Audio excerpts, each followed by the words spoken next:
20.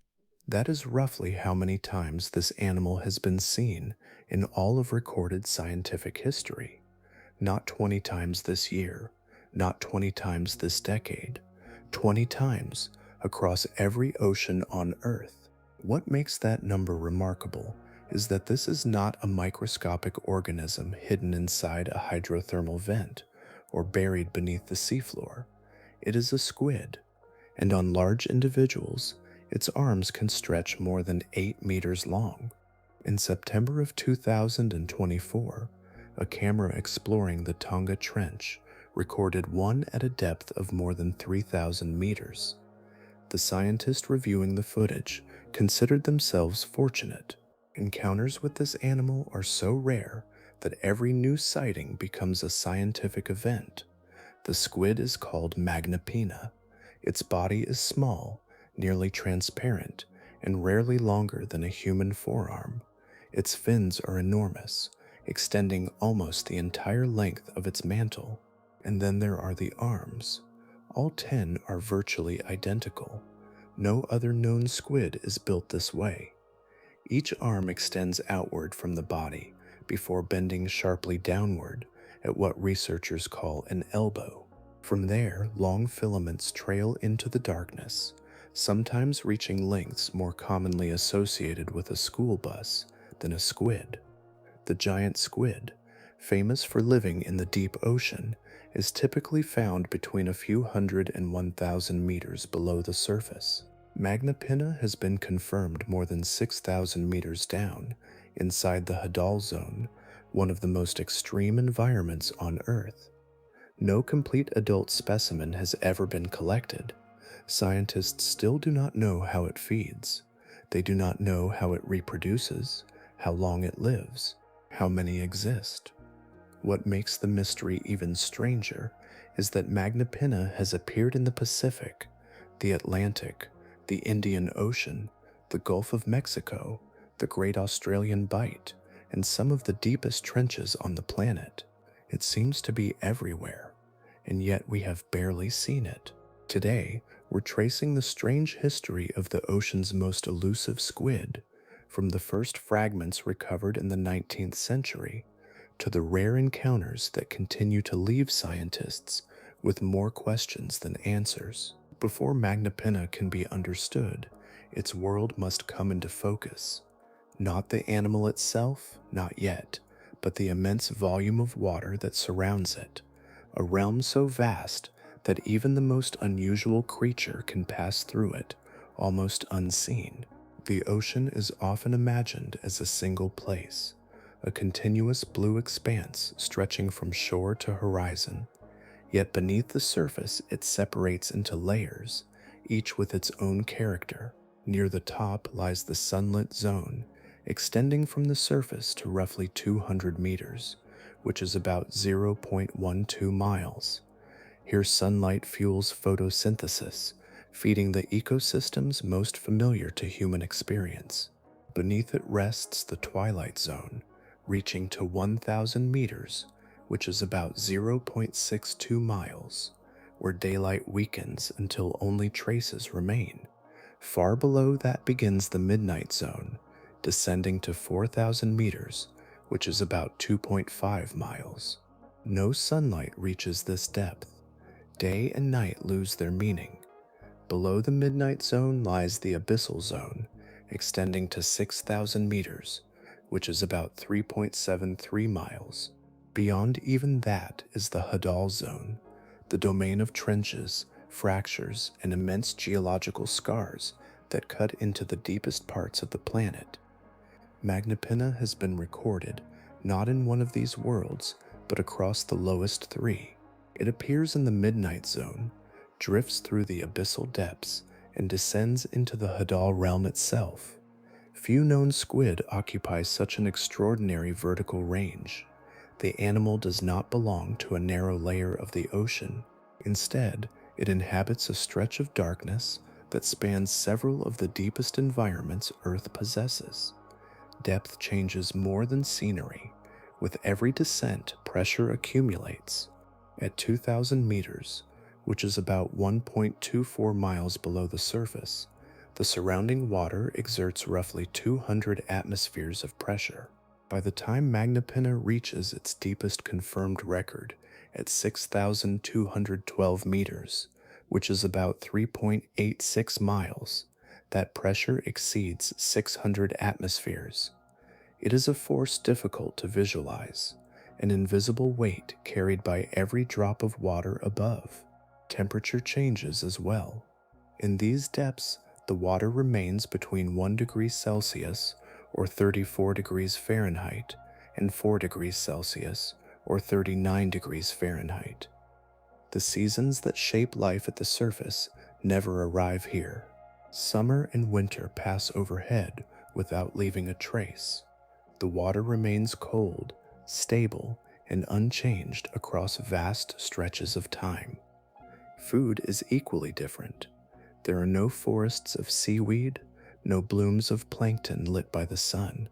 Most nourishment arrives from far above as marine snow, a gradual descent of organic particles drifting downward through the water column.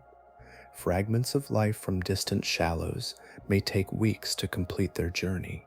Alongside this slow rain come occasional drifting animals, scattered opportunities in an environment where energy is precious. What makes this setting even more remarkable is how little of it has been examined.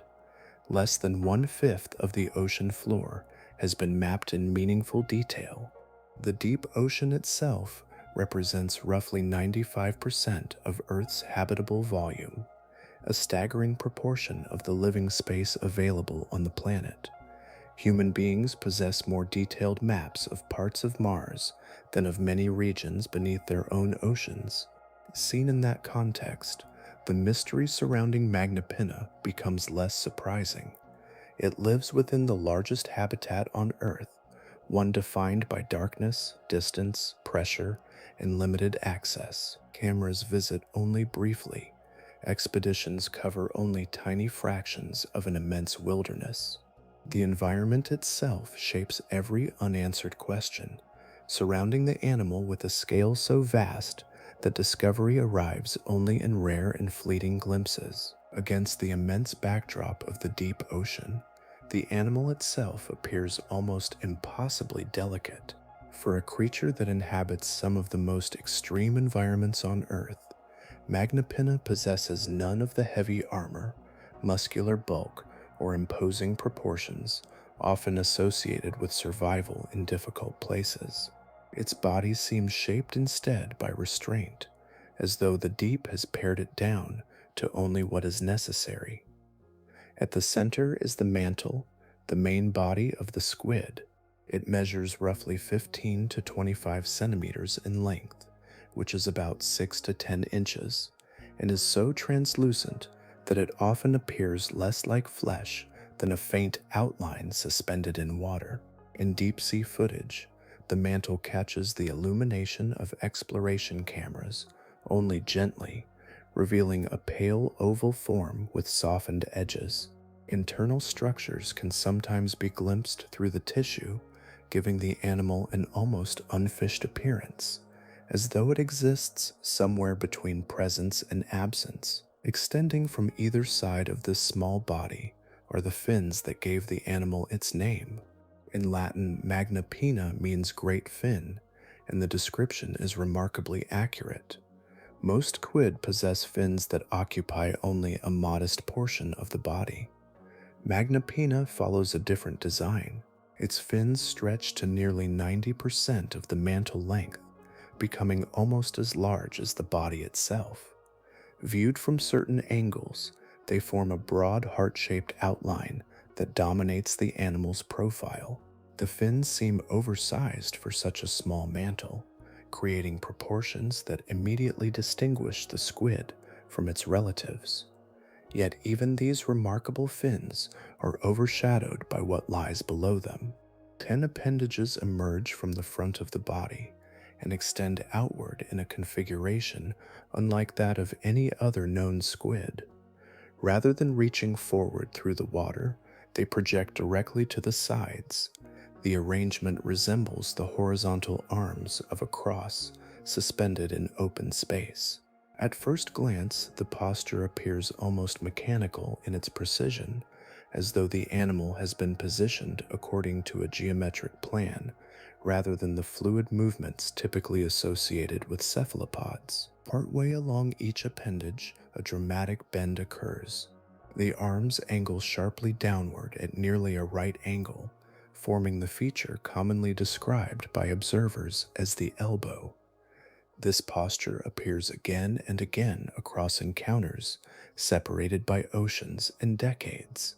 It is so consistent that the silhouette has become inseparable from the identity of the animal itself. Beyond the elbow, the appendages narrow into extraordinarily slender filaments. These trailing extensions can reach 15 to 20 times the length of the mantle.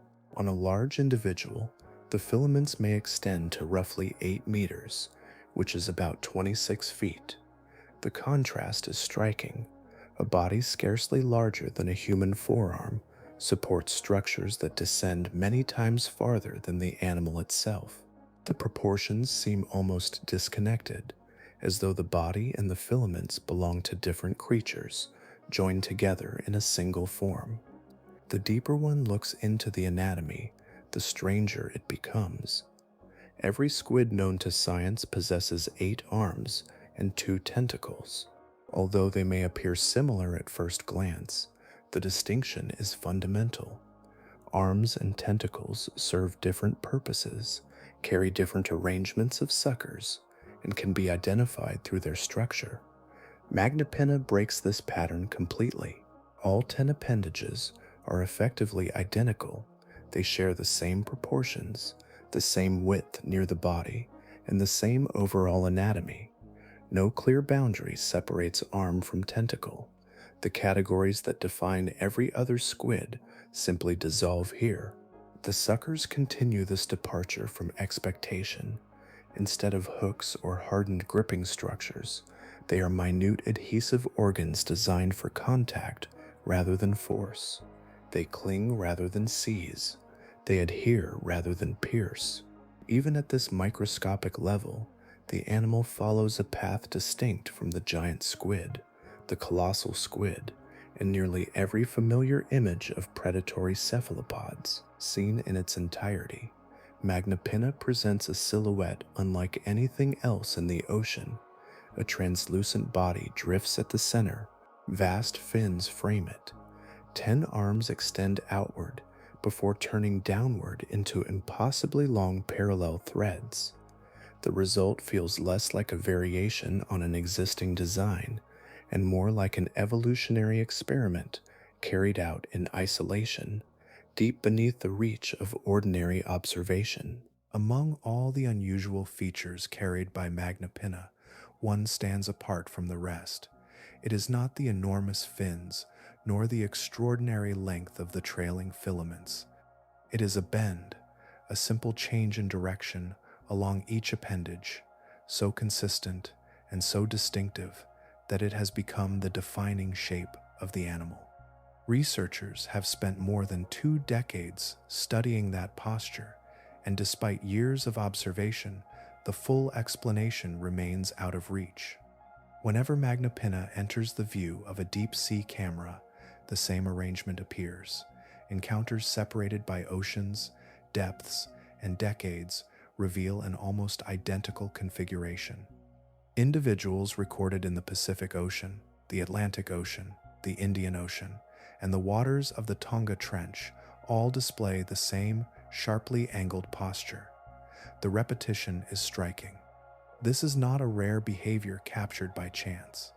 It appears to be the animal's natural resting state, the position it adopts when left to drift through its vast environment. Part of the mystery has already yielded to understanding. The mechanical advantage of the bend is relatively clear. Magnapinna carries filaments that can extend to roughly 8 meters, which is about 26 feet. These structures are astonishingly thin and remarkably long compared with the size of the body that supports them. If they hung directly from the animal without any organization, they would be vulnerable to crossing, twisting, and knotting together. The angled posture separates them into orderly lines, reducing interference between neighboring filaments and allowing each one to occupy its own space in the surrounding water. Yet that explanation solves only part of the puzzle. The greater question lies farther up the appendages themselves. Before the bend occurs, the arms stretch outward to the sides rather than forward or downward. No closely related squid is known to arrange its limbs in quite this way. Other deep-sea species generally project their appendages ahead of the body or allow them to trail beneath it. Magnapinna instead creates a broad lateral span, expanding its shape across the water like an open framework. This unusual arrangement produces a geometry unlike anything else among known squids. The arms extend sideways, the elbows redirect them downward, the filaments continue toward the depths below. Together they create the outline of a vast cylindrical structure surrounding the animal. Rather than occupying a single point in the water column, Magnapinna appears to define a volume around itself, transforming empty space into part of its anatomy. From that geometry emerged one of the leading ideas about how the animal survives. Researchers have proposed that the filaments function as an immense adhesive curtain suspended in the water. Tiny, drifting organisms, suspended particles, and other sources of nourishment move constantly through the deep ocean. By maintaining its posture and allowing the filaments to remain extended, Magnapinna may simply wait for food to make contact. Such a strategy would require very little movement and very little energy, an important advantage in an environment where opportunities can be widely scattered. More recent observations introduced another possibility. Footage recorded in the Tonga region showed a Magnapinna descending toward the seafloor. During the encounter, portions of the appendages appeared to make contact with the sediment. The animal seemed to pull gently against the bottom before rising away again. Some researchers interpreted the behavior as a form of feeding, perhaps gathering organic material from the surface of the seabed through direct contact. Others urge caution. The same movement could represent an entirely different event. Adhesive filaments touching soft sediment may simply become attached, requiring the animal to free itself before moving away. The brief duration of the observation leaves room for multiple interpretations, and the available evidence remains incomplete. Because of this, some specialists have suggested that both ideas may be correct. Magnapinna may not rely on a single strategy at all. In one setting, it may suspend its filaments through open water, while in another, it may interact directly with the seafloor. The deep ocean offers many different conditions, and a flexible approach would carry obvious advantages. Even with these possibilities, the central question persists. The bend prevents tangling, yet no explanation fully accounts for why the angle is so precise, why it appears in the same position on every appendage, or why evolution arrived at this particular design. The posture remains one of the most recognizable shapes in deep-sea biology, a solution whose purpose can be described, but whose deeper reasoning still drifts beyond certainty. For most animals, the story of survival begins with a meal.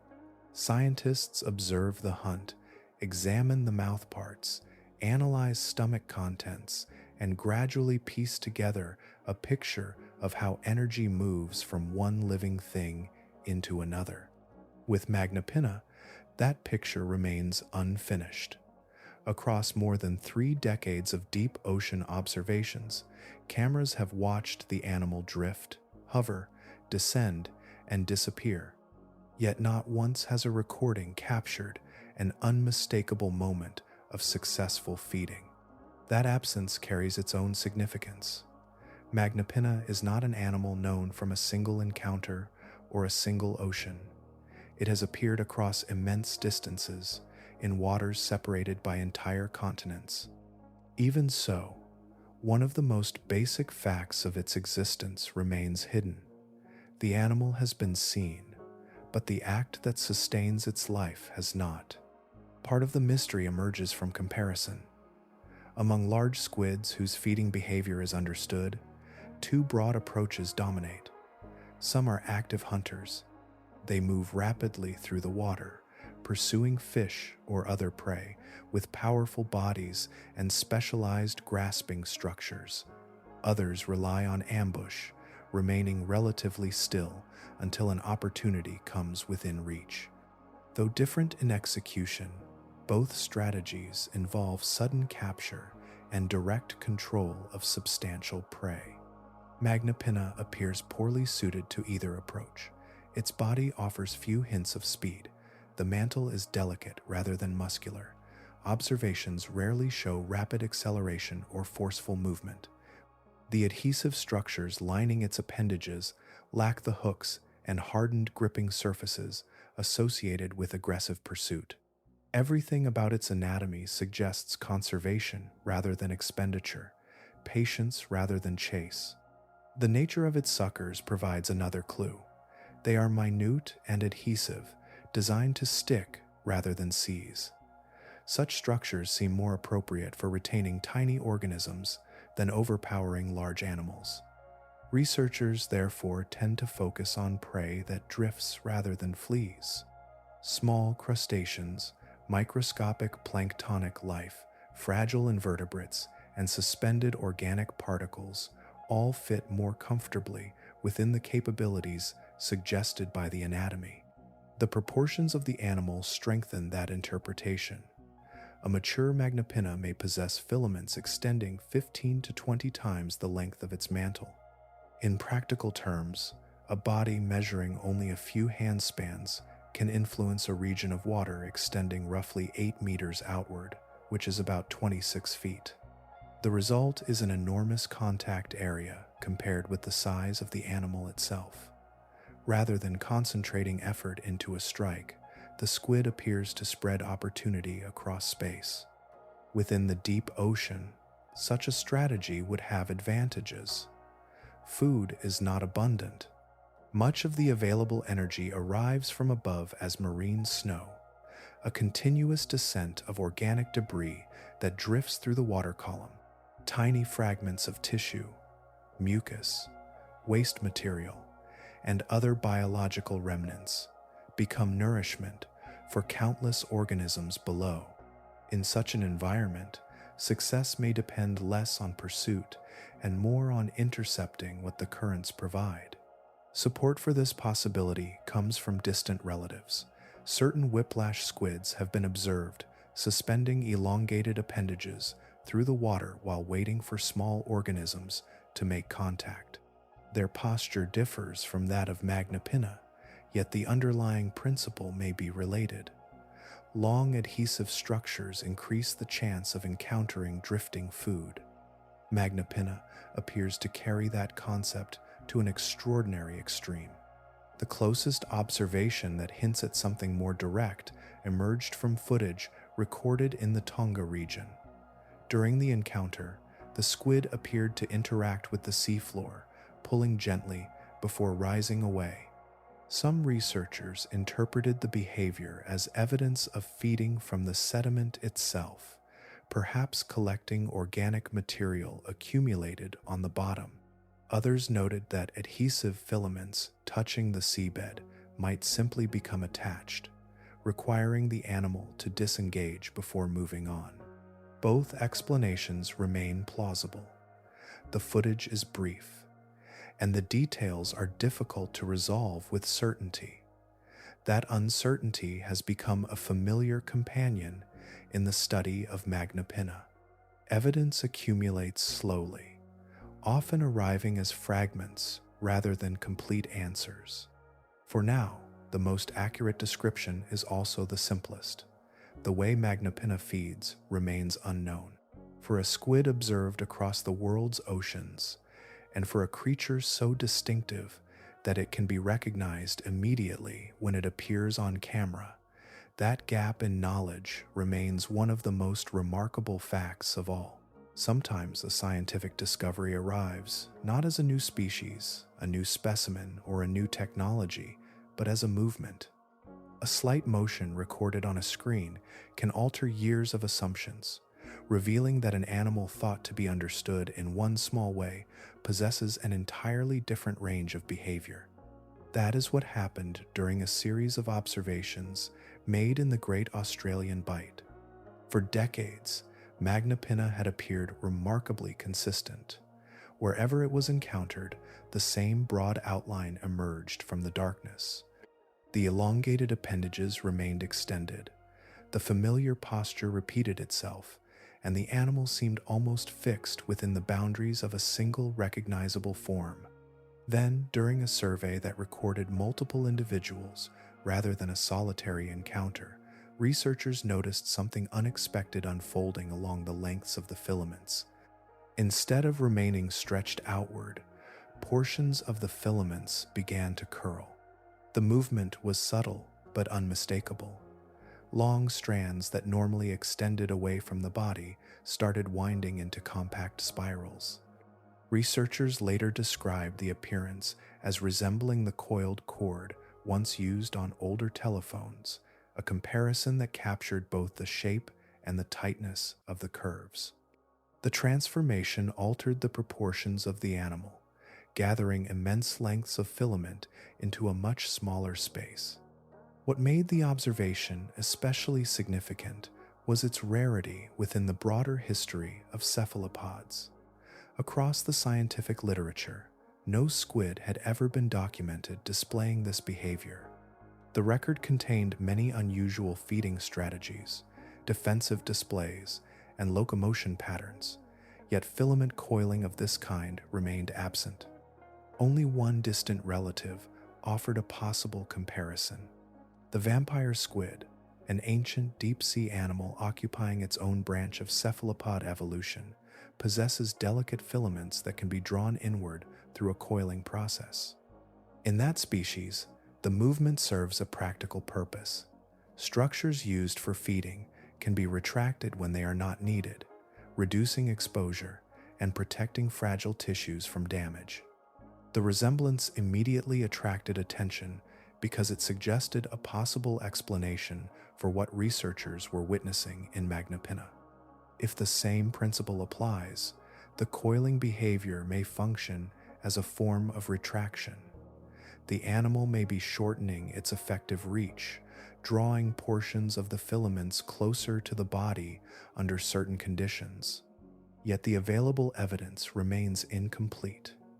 No observation has revealed exactly what triggers the movement.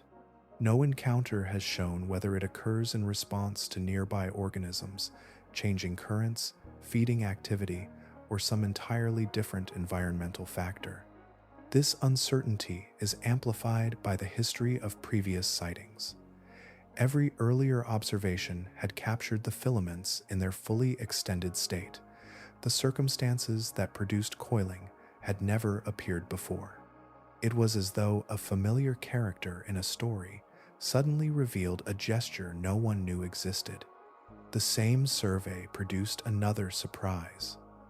In several encounters, Magnapinna abandoned the orientation seen throughout most of its recorded history. Rather than maintaining its usual vertical arrangement, the animal angled through the water in an oblique posture. The elbows remained visible, but the overall body position shifted. Arms spread outward, while the filaments streamed behind, creating a silhouette very different from the one researchers had come to expect. The purpose of this posture remains uncertain. It may relate to movement, feeding, current conditions, or some behavior not yet recognized.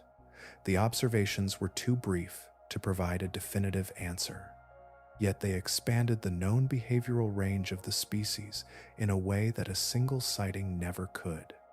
That context is important because the survey recorded 5 separate individuals.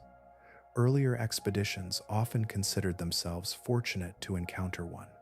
Here, multiple animals appeared within the same research effort, offering a broader glimpse into a species usually represented by isolated moments. Behaviors that seemed fixed suddenly appeared flexible.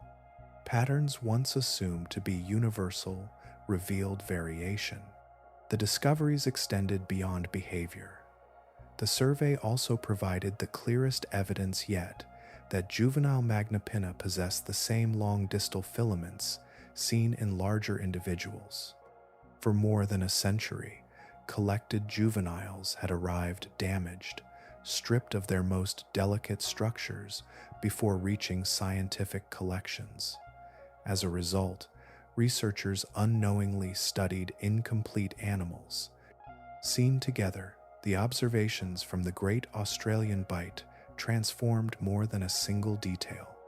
They revealed that Magnapinna possesses a richer and more complex repertoire than the sparse encounter record had ever suggested, offering a reminder that even familiar shapes can contain hidden movements waiting to be seen.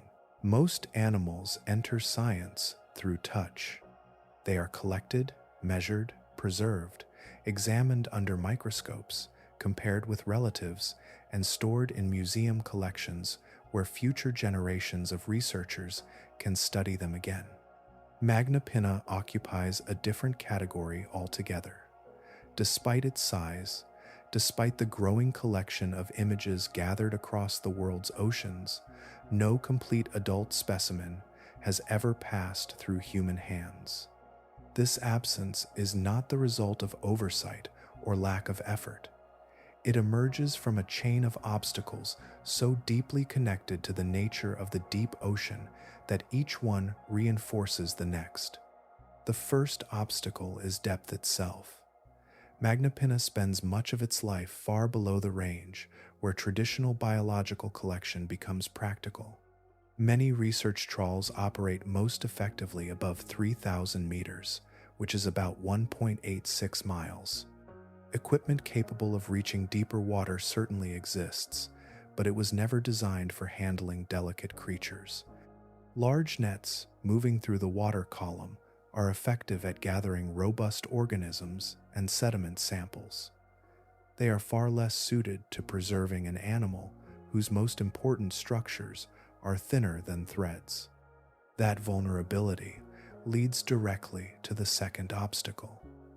The filaments that define adult Magnapinna are also the structures most likely to be destroyed during collection. Extending to roughly 8 meters, which is about 26 feet, they represent the majority of the animal's total length, yet they are extraordinarily fragile. Any encounter with netting, turbulence, or compression can tear them apart. Every juvenile specimen recovered from the deep arrived, missing these structures. Long before researchers understood their importance, the most distinctive features of the animal had already been stripped away. Even if an adult could somehow be collected intact, a third challenge would immediately appear. Magnapinna lives under immense pressure. At depths around 3,000 meters, which is about 1.86 miles, the surrounding environment exerts roughly 300 atmospheres of pressure. An ascent to the surface removes almost all of that force. For an animal adapted to such conditions, the transition would be dramatic. Tissues, fluids, and cellular structures shaped by extreme compression would suddenly find themselves in an entirely different physical world. Many deep-sea organisms undergo severe damage during rapid ascent. Some arrive distorted beyond recognition. Others fail to survive the journey altogether. Preserving a living adult Magnapinna would likely require a specialized recovery system capable of maintaining deep ocean pressure from collection through transport. Such technology remains extremely limited, particularly for an organism of this size and delicacy. Then there is the problem of simply finding one.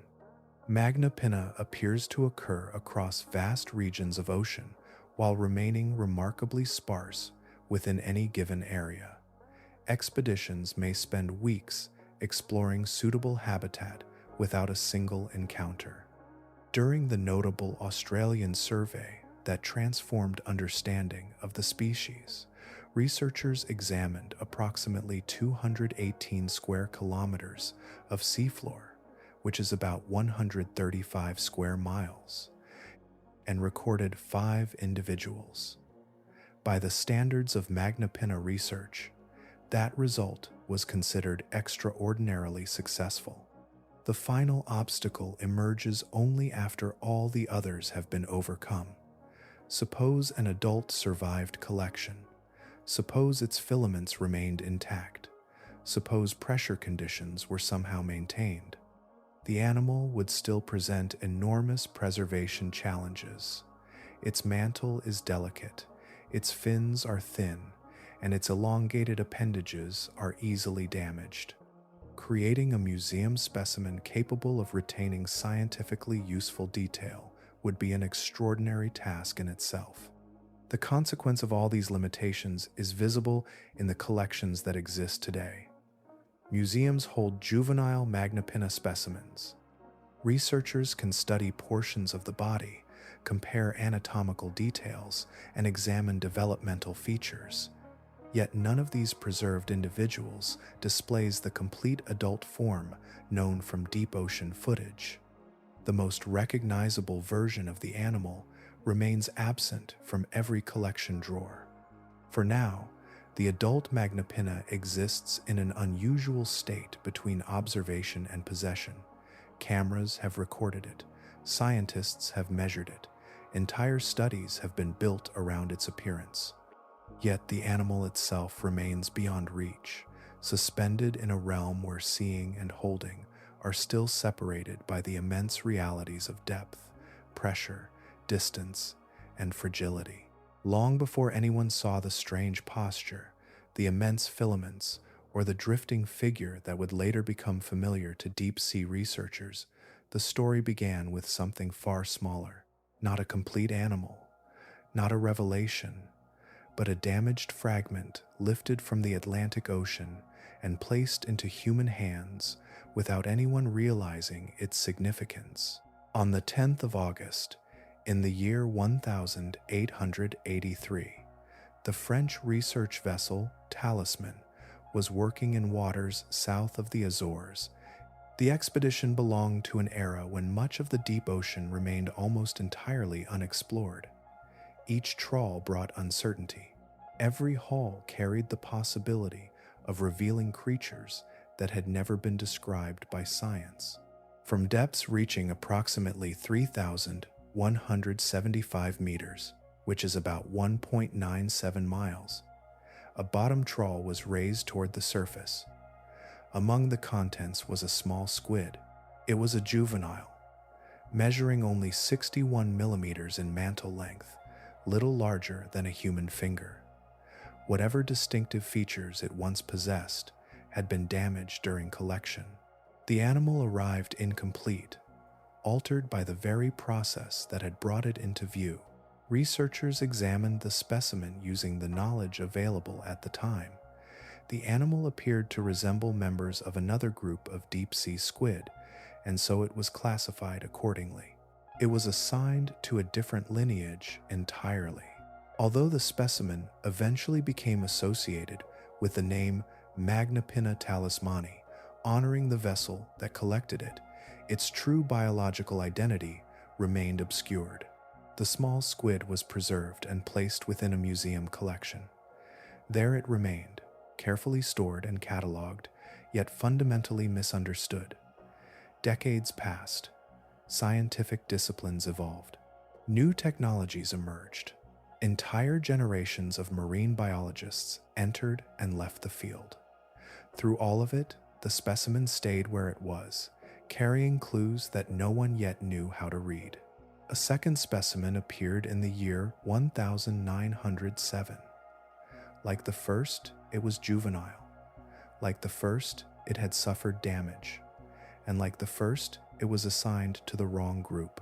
The pattern repeated itself because the evidence available to researchers remained incomplete. The misunderstanding extended well into the 20th century. In the year 1956, the respected marine biologist Alistair Hardy included a Magnapinna specimen in his influential book, The Open Sea. The work reached countless readers and helped shape public understanding of marine life.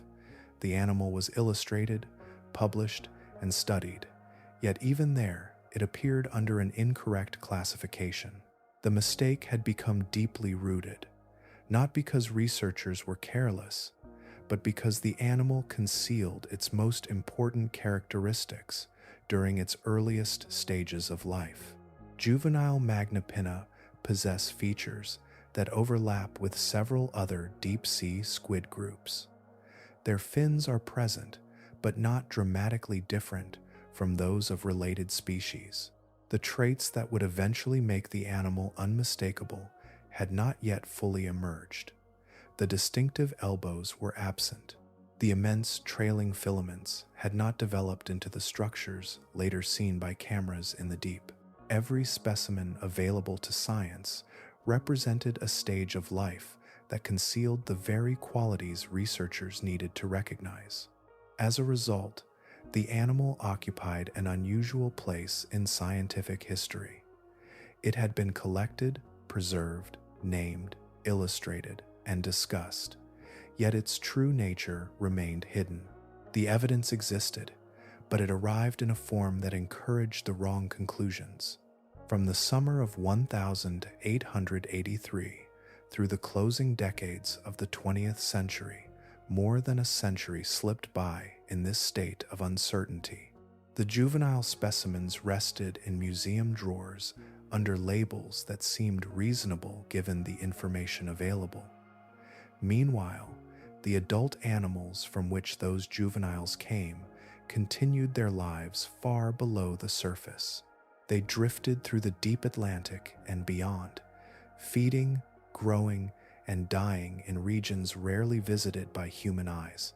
For over 100 years, Magnapinna existed simultaneously inside scientific collections and outside scientific understanding, present in the record yet absent from comprehension, waiting for a connection that had not yet been made. A turning point arrived not through a specimen jar or a museum drawer, but through a lens. For more than a century, Magnapinna had existed as scattered fragments of evidence, preserved remains that hinted at something unusual without revealing its true form. Then, in September of the year 1988, an encounter occurred that changed the nature of the mystery itself. For the first time, the animal was seen alive. The French submersible Nautile was operating off the coast of northern Brazil, exploring portions of the deep Atlantic seafloor.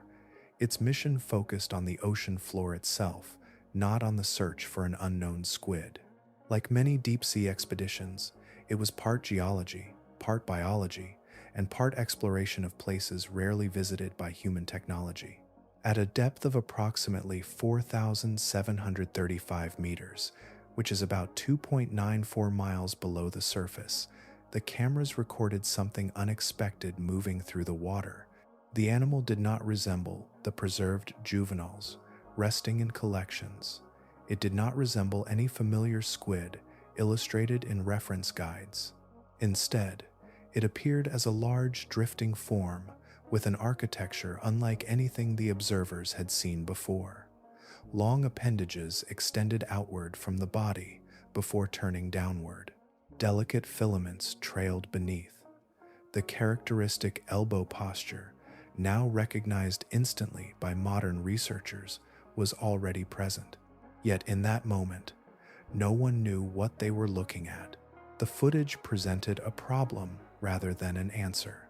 The animal failed to match any known species available in the expedition's references.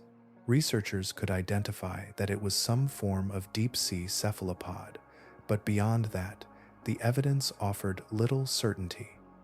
The encounter was recorded, documented, and archived. The squid entered the scientific record not as a discovery, but as an unidentified observation. What makes the sighting even more remarkable in retrospect is its depth.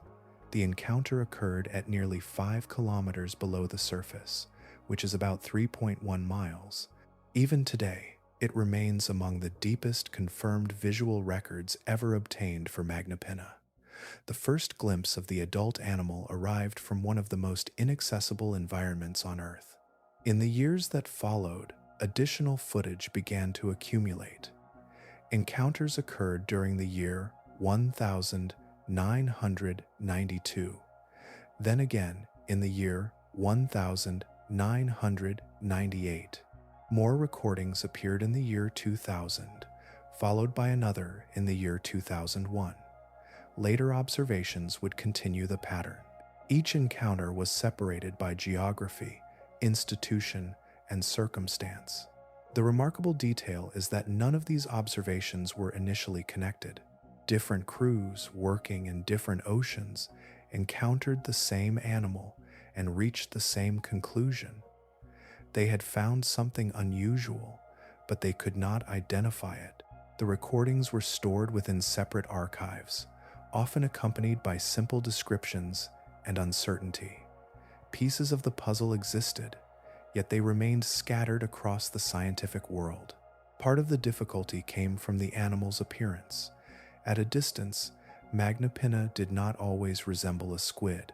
Before cameras moved close enough to resolve the details, the drifting filaments and translucent body sometimes suggested entirely different organisms.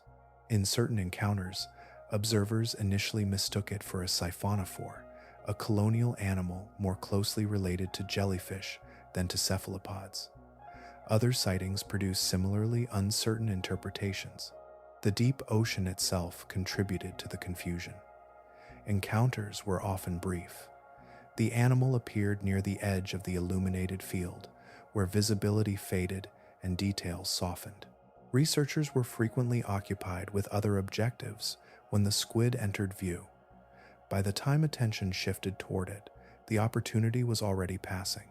A pattern gradually emerged from these early recordings. Magnapinna would enter the illuminated water, remain visible for a short interval, and then move away beyond the reach of observation. The encounters rarely lasted long. They offered glimpses rather than prolonged study. In retrospect, those scattered moments marked the beginning of a new chapter. For the first time, science possessed evidence not only of preserved fragments from the past, but of a living animal moving through its own environment, carrying a body plan that no reference book yet knew how to explain. Some discoveries arrive with a single dramatic moment, a specimen lifted from the sea, or a creature revealed for the first time before a crowd of witnesses. The recognition of Magnapinna followed a different path. It emerged from scattered recordings, forgotten archives, and years of patient detective work, until one winter day when separate fragments finally aligned into a coherent picture. The date was the 21st of December in the year 2001, the winter solstice in the northern hemisphere. On that day, a paper published in the journal Science introduced the wider scientific community to an animal that had been drifting through the world's oceans for its entire existence while remaining effectively unknown. At the center of that effort was researcher Michael Vecchione, working through connections that linked the National Oceanic and Atmospheric Administration and the Smithsonian National Museum of Natural History. Rather than searching the ocean directly, he began searching through records. Across research institutions, exploration programs, and deep-sea expeditions, unusual footage had accumulated over the years. Again and again, cameras had recorded a strange, long-armed cephalopod. Again and again, the recordings had been labeled as unidentified and stored away. Individually, each sighting seemed intriguing but inconclusive. Together, they told a different story. Vecchione spent months locating and comparing footage gathered by different crews operating in different regions of the ocean. The process resembled assembling a puzzle whose pieces had been scattered across countries and institutions. Gradually, a pattern emerged. The same unusual body plan appeared repeatedly. The same proportions recurred.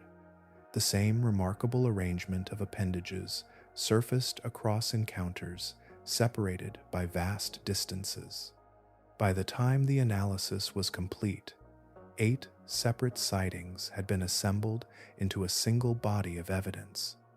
None had been formally connected before. None had been widely shared with the broader scientific community, yet all appeared to represent the same animal. When the paper was published, those observations entered the scientific record together for the first time. The animal was identified as a probable member of the recently established Magnapinna family, a group recognized from preserved specimens, but still poorly understood. More importantly, researchers could finally connect the mysterious living animal seen in deep ocean footage with an actual biological lineage. The publication gave shape to something that had existed only as scattered anomalies. A recurring mystery became a recognizable organism. The paper also introduced a phrase that quickly captured attention beyond specialist circles. Magnapinna became widely known as the mystery squid. The name reflected the state of knowledge at the time. Researchers could now recognize the animal when they saw it, yet most aspects of its biology remained unexplained. On the same day the study appeared, Vecchione discussed the discovery on the radio program Science Friday. The story moved beyond academic journals and into public awareness. For many listeners, the idea was striking. An animal of such unusual appearance had been appearing on cameras for years, yet nobody had realized that separate encounters were documenting the same species. Within the scientific community, the reaction carried a similar sense of surprise. The astonishment did not come solely from the animal itself. It also came from the realization that evidence had been present all along. Recordings existed in different filing systems, housed within different organizations, collected by different expeditions. While researchers remained unaware of the connection, the same squid continued appearing thousands of miles apart across multiple oceans. The publication marked a clear boundary in the history of Magnapinna research. Before the paper, the animal existed as a recurring, unidentified figure drifting through deep-sea footage. After the paper, it possessed a recognized family, a distinctive body plan, and a growing community of researchers focused on understanding it. Yet recognition solved only part of the puzzle. The outlines of its existence had become visible. Scientists now had a clearer sense of its distribution and a broader understanding of the depths it inhabited. They could identify the animal when it appeared on camera and distinguish it from other deep-sea creatures. Beyond those foundations, uncertainty remained vast. Its feeding behavior was still unknown. Its reproductive life remained hidden. Its lifespan had not been determined. Even the purpose of its extraordinary appendages continued to resist explanation. The mystery squid now had a name, but the deeper story of its life remained suspended in the darkness from which it had emerged. Scientific discoveries are often imagined as emerging from research vessels, university laboratories, or carefully planned expeditions. The next important chapter in the story of Magnapinna arrived from a very different place. It emerged from the operational machinery of the energy industry, carried not by a scientific mission, but by routine work taking place far beneath the surface of the Gulf of Mexico. On the 11th of November in the year 2007, a remotely operated vehicle descended through the darkness at the Perdido drilling site. The location lay roughly 320 kilometers from Houston, Texas, which is about 199 miles, in waters associated with one of the deepest commercial oil operations of its era. The vehicle moved toward a working depth of approximately 2,383 meters, which is about 1.48 miles. There, near the seafloor, the cameras encountered an unexpected visitor. The animal suspended itself within view with a posture that had already become familiar to the small community studying Magnapinna. The distinctive arrangement of appendages was visible. The proportions matched. The silhouette carried the same unusual geometry that researchers had gradually learned to recognize from earlier encounters scattered across the oceans. What happened afterward was almost as unusual as the sighting itself. The recording was not immediately destined for scientific publication. Instead, it circulated through internal communication networks. Copies of the footage were shared among employees, forwarded from one person to another as curiosity spread. One message carried a simple subject line asking a straightforward question about the strange visitor captured on camera. As the recording traveled beyond its original audience, it eventually reached journalists, researchers, and members of the broader scientific community. The encounter became widely known, not because it was collected through a formal research program, but because enough people found the animal intriguing that the footage continued moving from inbox to inbox until it escaped the boundaries of the organization that recorded it. The implications extended far beyond a single squid. Until that point, most Magnapinna observations had come from scientific expeditions with limited access to the deep ocean. The Perdido encounter highlighted another reality. Industrial operators maintained fleets of remotely operated vehicles working in deep water for thousands of hours each year. Their cameras continuously explored regions that scientists visited only occasionally. A new possibility emerged. If one industrial vehicle had encountered Magnapinna, then perhaps many others had done the same without recognizing it. The species might have appeared repeatedly in operational footage, recorded and forgotten simply because nobody knew what they were seeing. Researchers quickly recognized the value of this overlooked resource. Partnerships began to form between marine scientists and companies operating in deep water. Access to industrial camera systems dramatically increased the amount of observation time available in habitats that were otherwise difficult and expensive to study. These collaborations would eventually contribute additional sightings and broaden the overall record of encounters. The behavior of the Perdido individual proved equally informative. Despite the presence of machinery, bright artificial illumination, and a large mechanical vehicle moving nearby, the animal showed little sign of disturbance. It maintained its characteristic posture and remained within view without displaying any obvious avoidance response. Eventually, it drifted away, not in apparent alarm, but with the same measured movements reported from other observations. This recurring indifference has become one of the more intriguing patterns in Magnapinna research. Many animals react strongly to unfamiliar stimuli, yet Magnapinna appears remarkably unconcerned by the lights and machinery that accompany deep-sea exploration. One possible explanation is simple. For most of its evolutionary history, nothing resembling these intrusions existed in its environment. There may never have been any selective pressure favoring a specific response. The encounter also expanded scientific understanding of where the animal lives. Earlier observations had emphasized much greater depths. The Perdido squid appeared substantially higher in the water column than some of the deepest recorded individuals.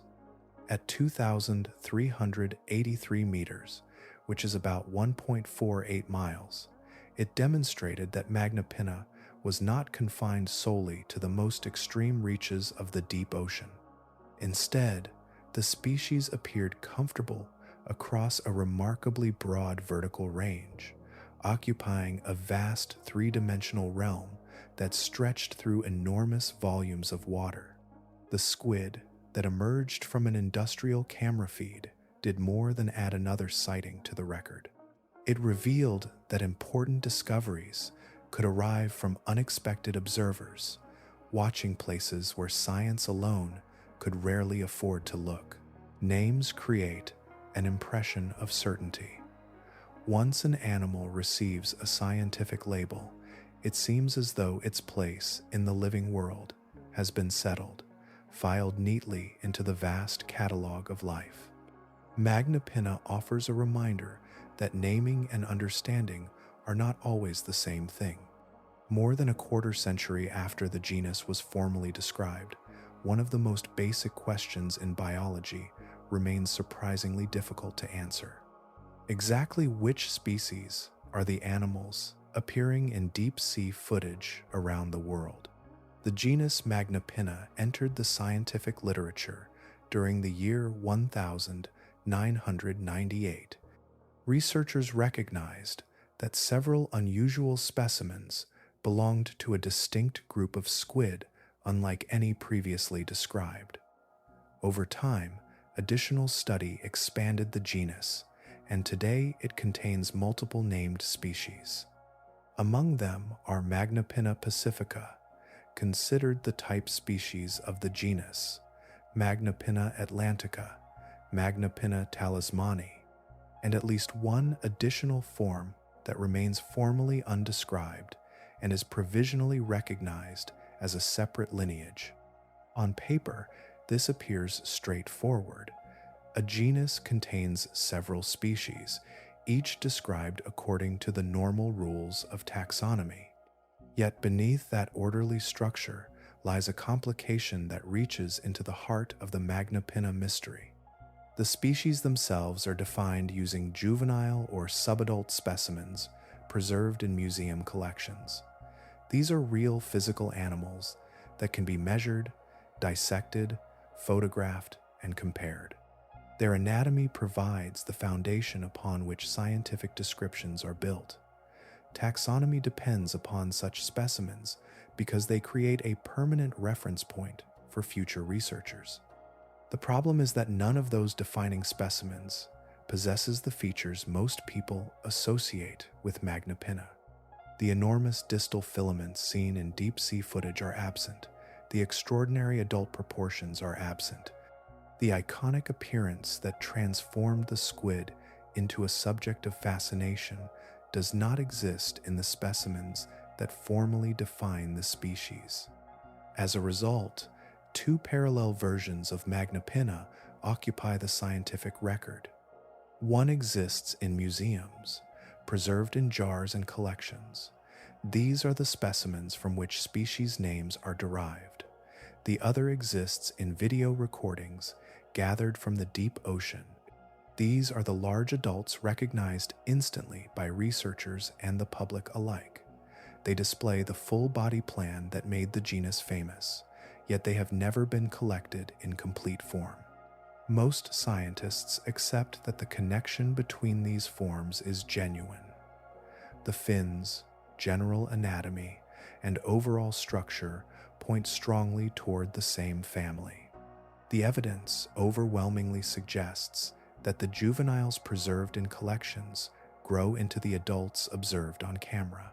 Yet, acceptance is not the same as formal proof. Taxonomy requires direct evidence. Ideally, researchers would recover a specimen representing an intermediate life stage, preserving the developmental path from juvenile to adult. Alternatively, they might obtain genetic material that directly links the filmed animals to named species. Neither objective has yet been achieved. Genetic research has nevertheless revealed important clues. Tissue obtained from available specimens has shown that Magnapinna shares a close evolutionary relationship with Jubanatuthus, another enigmatic deep-sea squid possessing an unusual body plan. Together, these groups occupy isolated branches of the cephalopod family tree. No closely related living squid displays anatomy quite like theirs. That discovery clarifies evolutionary relationships, but it does not solve the naming problem. Imagine a researcher examining new footage from a remotely operated vehicle. The animal on the screen is unmistakably Magnapinna. Its proportions, posture, and anatomy leave little doubt about the genus. Yet when the scientist attempts to identify the species, certainty disappears. The defining specimens belong to juveniles. The filmed animal is an adult. The bridge connecting those stages remains incomplete. In practical terms, this means a creature recognized around the world can still resist precise classification. A squid, drifting through the Pacific Ocean, the Atlantic Ocean, or the Indian Ocean, may belong to one named species, another named species, or perhaps a form not yet formally described. The footage alone cannot provide a definitive answer. Few large marine animals described in the modern era occupy such an unusual position. Magnapinna is known well enough to be recognized immediately, yet not well enough to be named with complete confidence. Its identity remains suspended between observation and classification, a reminder that even in contemporary biology, some of the deepest mysteries begin with something as simple as a name.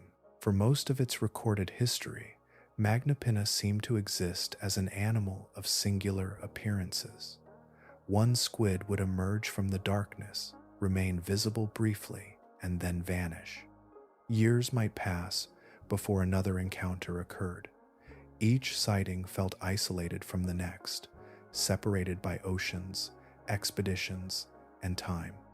Then, during a survey conducted in Australian waters, that pattern unexpectedly broke. The discovery unfolded in the Great Australian Bight during the year 2020.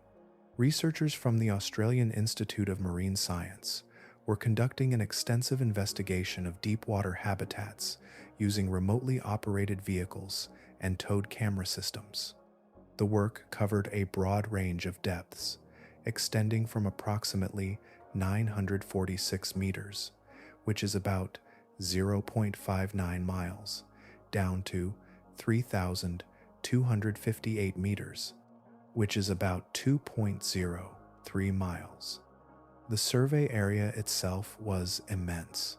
Researchers examined roughly 218 square kilometers of seafloor, which is about 84 square miles. Such distances are difficult to appreciate in the deep ocean, where encounters with large animals are often separated by vast stretches of empty water and sediment. Within that enormous area, the cameras recorded Magnapinna not once, but 5 times. Detailed analysis confirmed that the observations represented 5 separate individuals rather than repeated recordings of the same animal. Differences in size, proportions, and physical characteristics allowed researchers to distinguish one squid from another. For the first time in the history of Magnapinna research, multiple individuals had been documented within a relatively confined region during a single survey effort. The importance of the discovery became apparent immediately. These encounters represented the first confirmed records of Magnapinna in Australian waters. They also dramatically expanded the known presence of the animal in the southern hemisphere. Before the survey, only a small number of southern records existed. The new observations more than doubled that total, extending the documented range of the genus across another major region of the globe. Yet, geography alone was not what captured researchers' attention.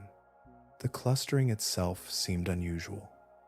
Deep-sea animals inhabiting these depths are frequently encountered alone. Magnapinna, in particular, had built its scientific reputation on solitary appearances. Every previous sighting had involved a single individual. Now, 5 separate animals had appeared within the same survey region. Researchers naturally began considering explanations. One possibility involved reproduction. Many squid species gather during certain stages of their life cycle, particularly when mating opportunities arise. If Magnapinna follows a similar pattern, then the concentration of individuals might represent a rare glimpse into behavior that had never before been observed. The idea remains speculative because no mating activity was recorded, yet the possibility cannot be dismissed. Another explanation focuses on the ocean itself. Deep currents shape the movement of organisms, just as they shape the movement of water. Certain regions can accumulate drifting material through complex circulation patterns. In surface waters, large oceanic gyres collect floating debris across enormous distances. Similar processes may occur at depth. The currents of the Great Australian Bight could potentially concentrate Magnapinna within particular areas, bringing otherwise dispersed animals into relative proximity. Neither explanation has been confirmed. Both remain plausible, and both highlight how little is known about the everyday lives of these squid. The significance of the survey extended beyond the number of animals observed. Researchers also introduced a new level of precision to their measurements. Earlier sightings often relied on visual estimates derived from camera perspectives and environmental references. During the Australian work, paired laser systems provided accurate scaling directly against the bodies of the animals. For the first time, size estimates could be anchored to measurements rather than approximation. The survey yielded other insights as well. Observations contributed to the confirmation that juvenile Magnapinna possess delicate distal filaments, structures long assumed absent because collection methods had repeatedly destroyed them. Researchers also documented previously unknown behaviors, revealing movements and postures that expanded the known repertoire of the species. All of these discoveries emerged from a single project. What had begun as a regional deepwater survey became one of the most productive periods in the history of Magnapinna research. More importantly, it challenged a long-standing assumption.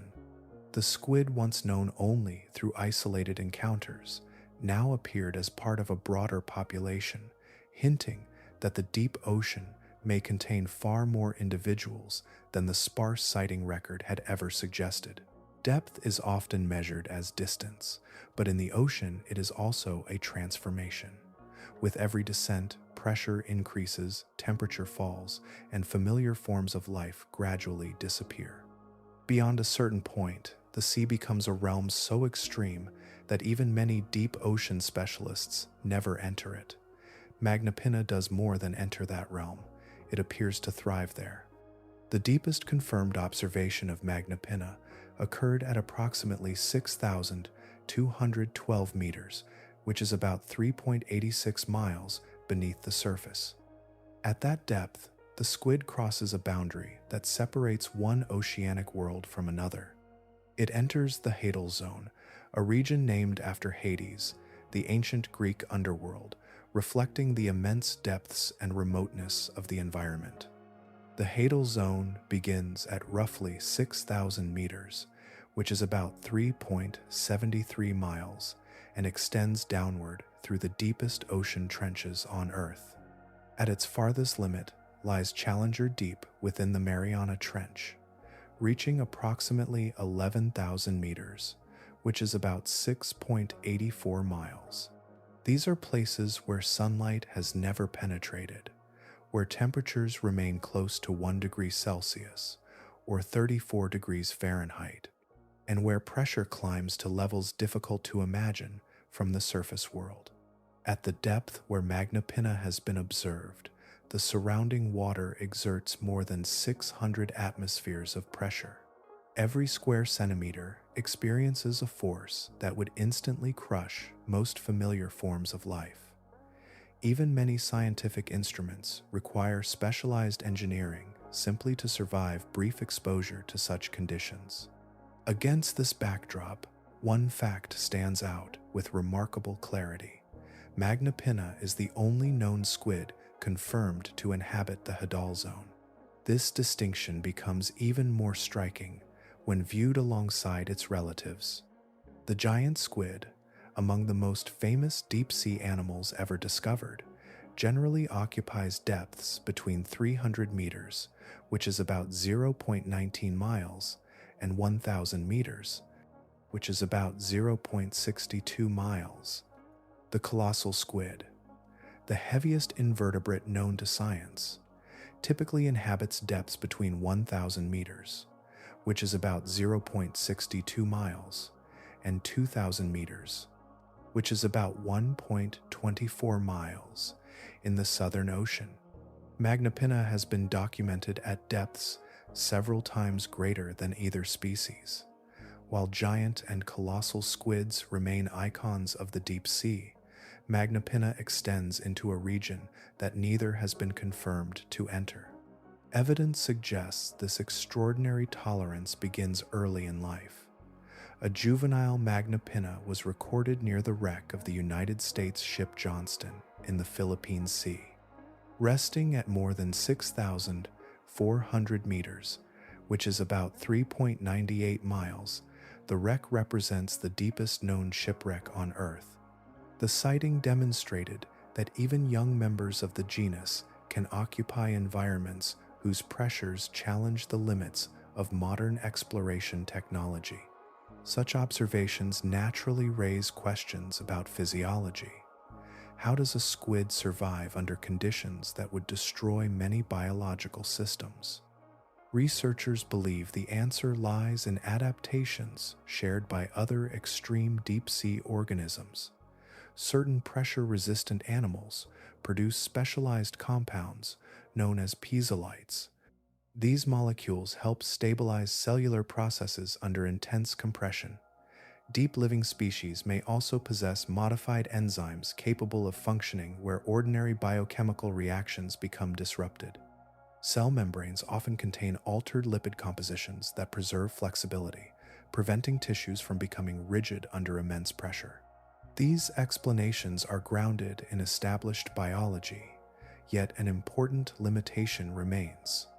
None of these adaptations have been directly confirmed in an adult Magnapinna. The deepest squid on Earth continues to conceal its internal workings. No living adult has ever been available for detailed physiological study. Researchers cannot sample its tissues, examine its chemistry, or measure the precise mechanisms that allow it to endure such extraordinary conditions. Instead, they infer its biology from related organisms and from the environments it clearly inhabits. This creates a remarkable situation.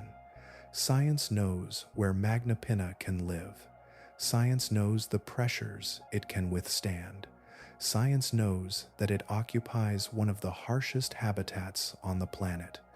Yet the biological machinery that makes such survival possible remains hidden, carried through the hadal darkness by an animal whose deepest secrets still travel beyond direct observation.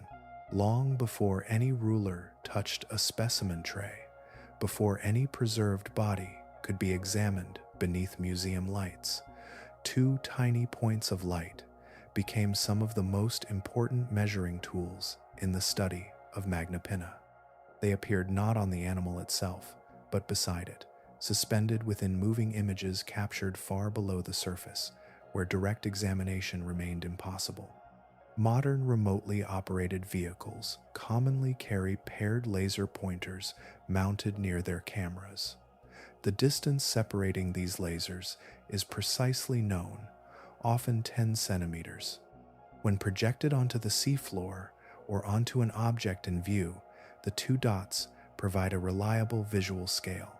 The system was originally created as a practical aid for geological surveys and biological observations, allowing researchers to estimate the size of rocks, corals, and other features encountered during exploration.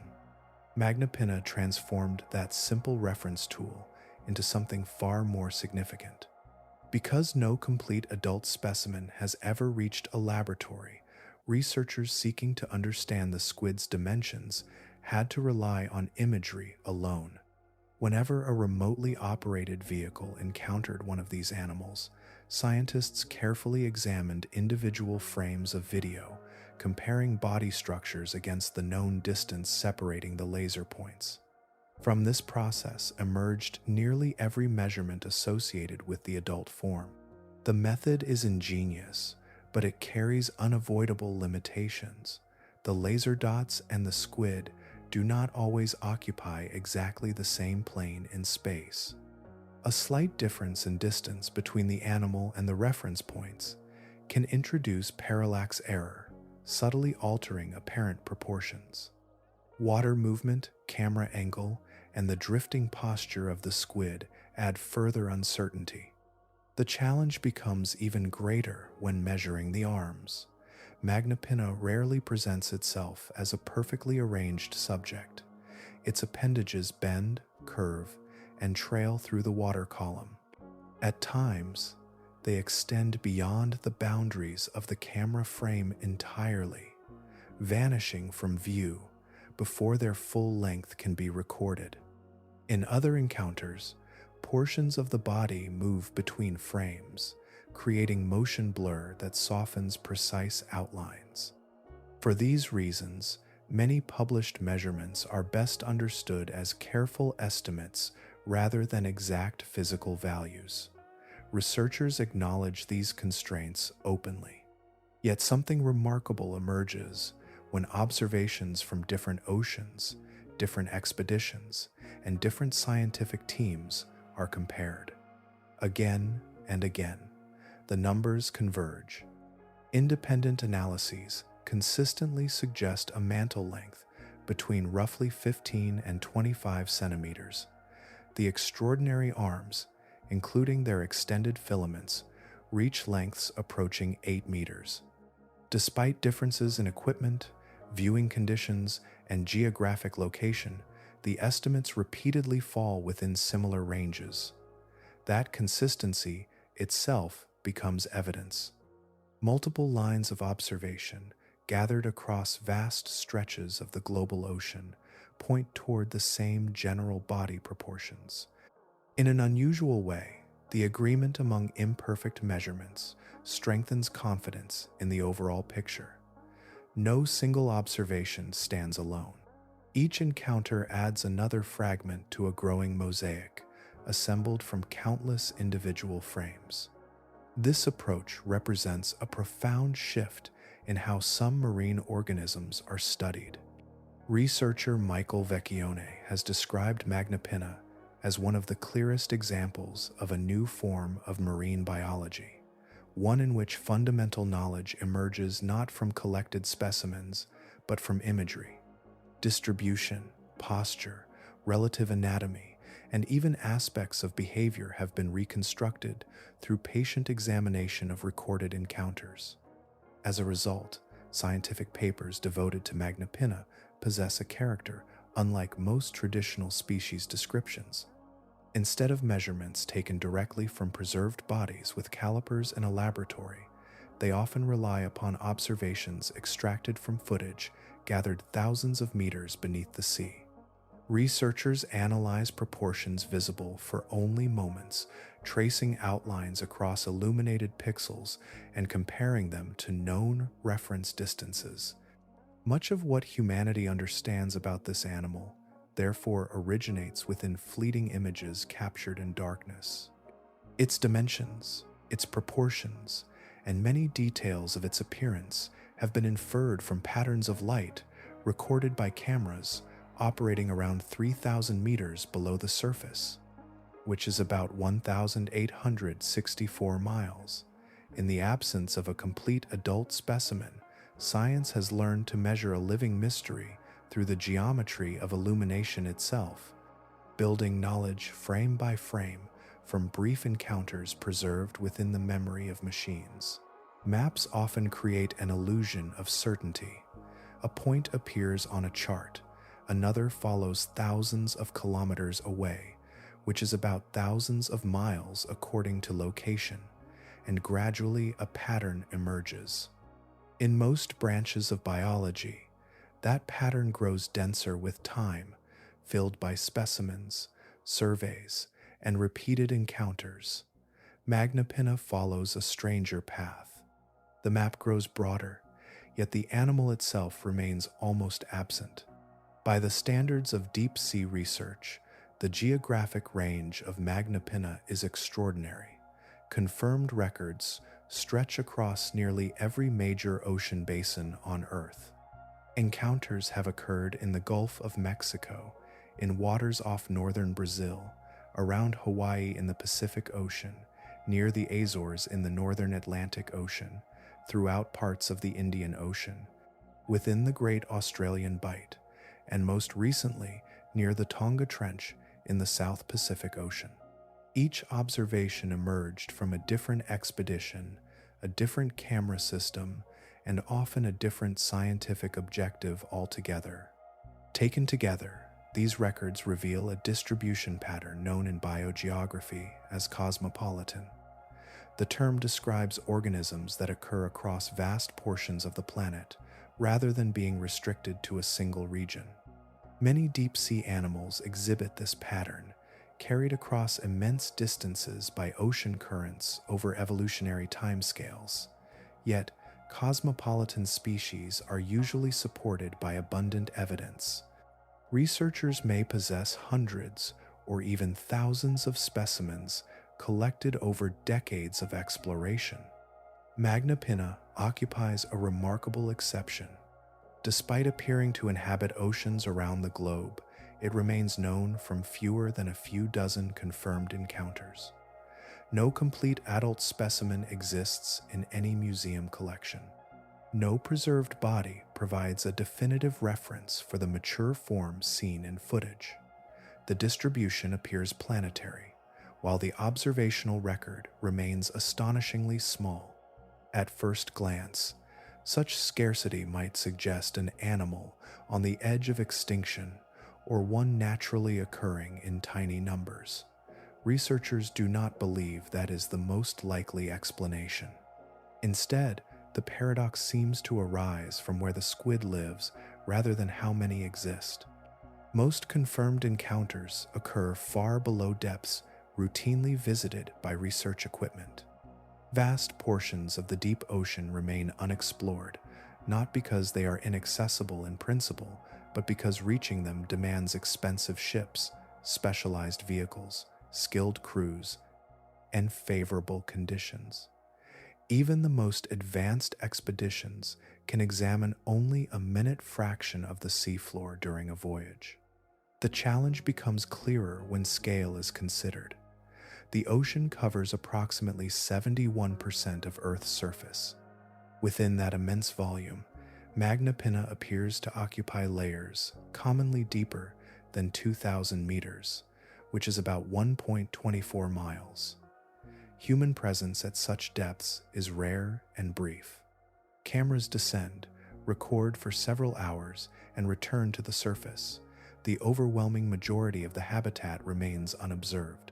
Seen from this perspective, the sighting record begins to look less like evidence of rarity and more like evidence of limited opportunity. Every encounter represents a moment when a camera happened to occupy the same region of space as an animal moving through a realm of enormous dimensions. For this reason, some researchers have informally suggested that Magnapinna may actually be among the more common large cephalopods inhabiting the permanent darkness of the deep ocean. No formal population estimate exists, and current evidence cannot support precise numbers. Still, the possibility remains entirely consistent with the available observations. A species may be widespread and relatively abundant while remaining almost invisible if nearly all of its habitat lies beyond routine human observation. The modern study of Magnapinna therefore relies upon patience more than pursuit. Expeditions rarely search exclusively for the squid. Instead, researchers document everything around them, gathering information on geology, currents, ecosystems, and countless other organisms. Occasionally, within that broader record, Magnapinna appears. Researcher Alan Jameson summarized this reality with elegant simplicity. The approach, he explained, is to continue filming the deep ocean and allow chance to do the rest. If fortune aligns with preparation, one of these animals may drift into view. That observation captures the essence of the distribution paradox. Magnapinna seems to belong everywhere, yet reveals itself almost nowhere. Not because it hides, but because the world it inhabits is so vast that human observation remains the rarest event in the encounter. Some animals become conservation priorities because they are well known. Their populations are counted, their migrations mapped, their breeding grounds protected. Magnapinna occupies the opposite condition. It exists at the edge of scientific visibility, in a place where even the most basic facts remain beyond reach. As a result, it belongs to one of the least understood categories in modern conservation science. The International Union for Conservation of Nature maintains the most widely recognized global system for evaluating the status of species. Within that system lies a classification called data deficient. At first glance, the term appears straightforward, yet its meaning is unusually profound. Data deficient is not a measure of abundance, decline, or security. It is the acknowledgement that the information required to make any reliable assessment does not exist. Magnapinna currently resides within that category. For many species, data deficient serves as a temporary stage. Researchers conduct field surveys, estimate population sizes, study reproduction, and gradually accumulate enough evidence to determine whether a species is stable, vulnerable, endangered, or critically endangered. Over time, uncertainty gives way to knowledge. With Magnapinna, that path remains largely blocked. The first obstacle is population size. No reliable estimate exists. Scientists do not know whether the global population consists of millions of individuals, hundreds of thousands, or something far smaller. More importantly, there is currently no practical method for obtaining such an estimate. The animal inhabits depths where observation is rare, and confirmed encounters remain extraordinarily infrequent despite decades of exploration. Distribution presents a similar challenge. Although records suggest a global presence across multiple ocean basins, the actual extent of its range cannot be mapped with precision. Large areas of potential habitat have never been surveyed. Vast regions remain represented only by absence of observation, which is not the same as evidence of absence. The uncertainty deepens when reproduction enters the picture. No mating behavior has ever been documented. No egg mass has been confidently attributed to Magnapinna. No complete developmental sequence, tracing the animal from egg to juvenile and onward to adulthood, has been observed. Researchers possess fragments of the story, but the beginning remains hidden. Even the length of an individual life remains unknown. Many squid species complete their lives within 1 or 2 years. Certain deep-sea relatives appear capable of longer lifespans. Magnapinna cannot yet be placed confidently within either pattern. Without a collected adult specimen available for detailed examination, traditional methods of age determination remain unavailable. Predation offers little clarity. Deep-diving predators, such as sperm whales and large sharks, frequently consume squid.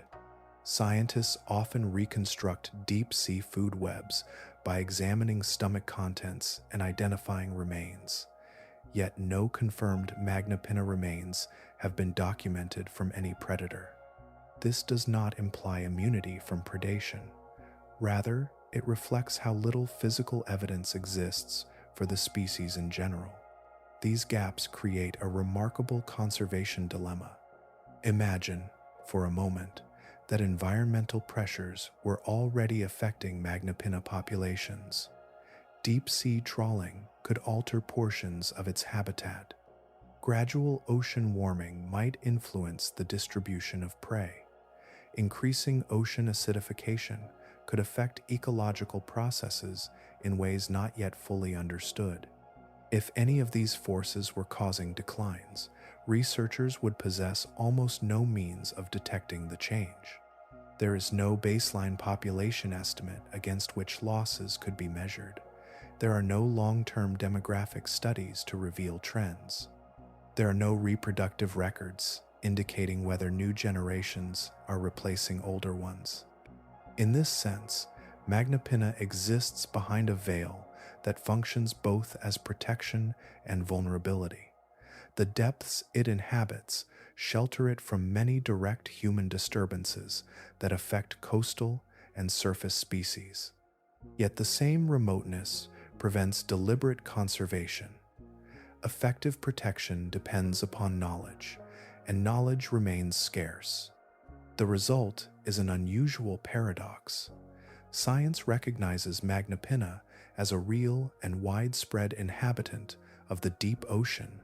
Researchers know enough to confirm its existence, its distinctive form, and portions of its range. Yet when conservation asks the most fundamental questions, how many exist, whether populations are changing, how they reproduce, how long they live, and what threatens them, the answers dissolve into uncertainty.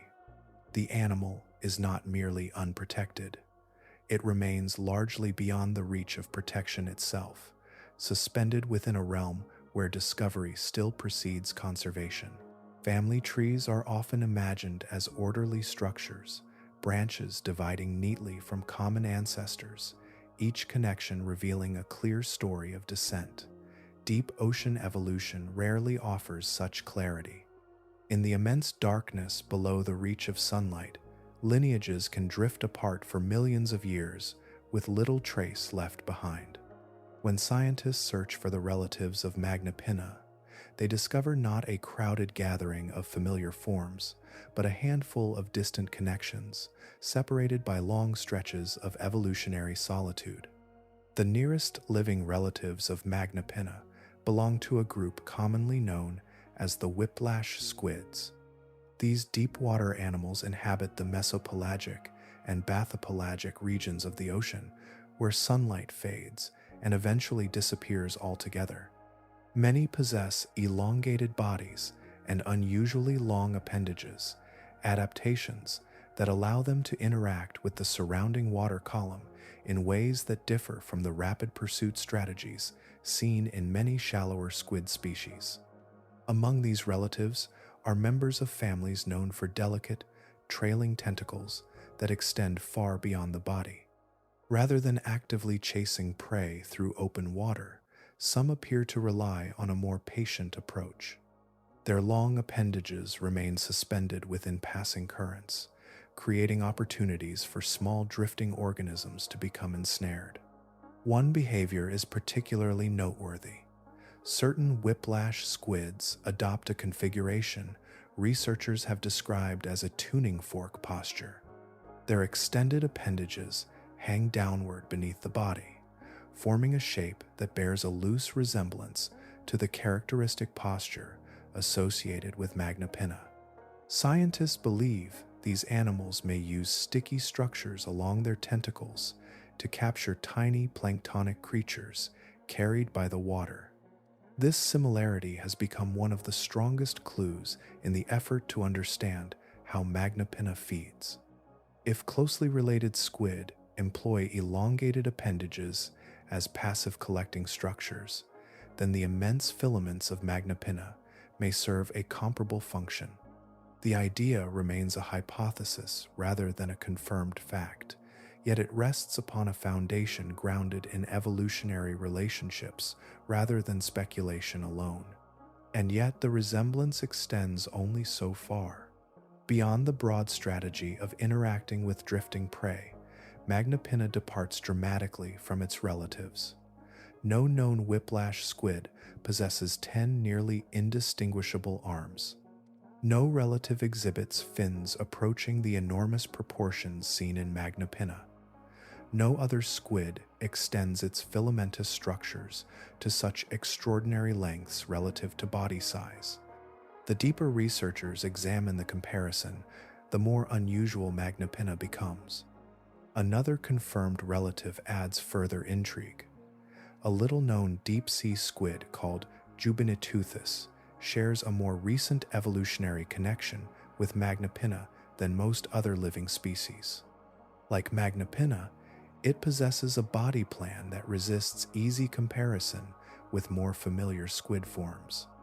Both belong to highly isolated branches of the squid family tree. In taxonomy, this isolation carries significance.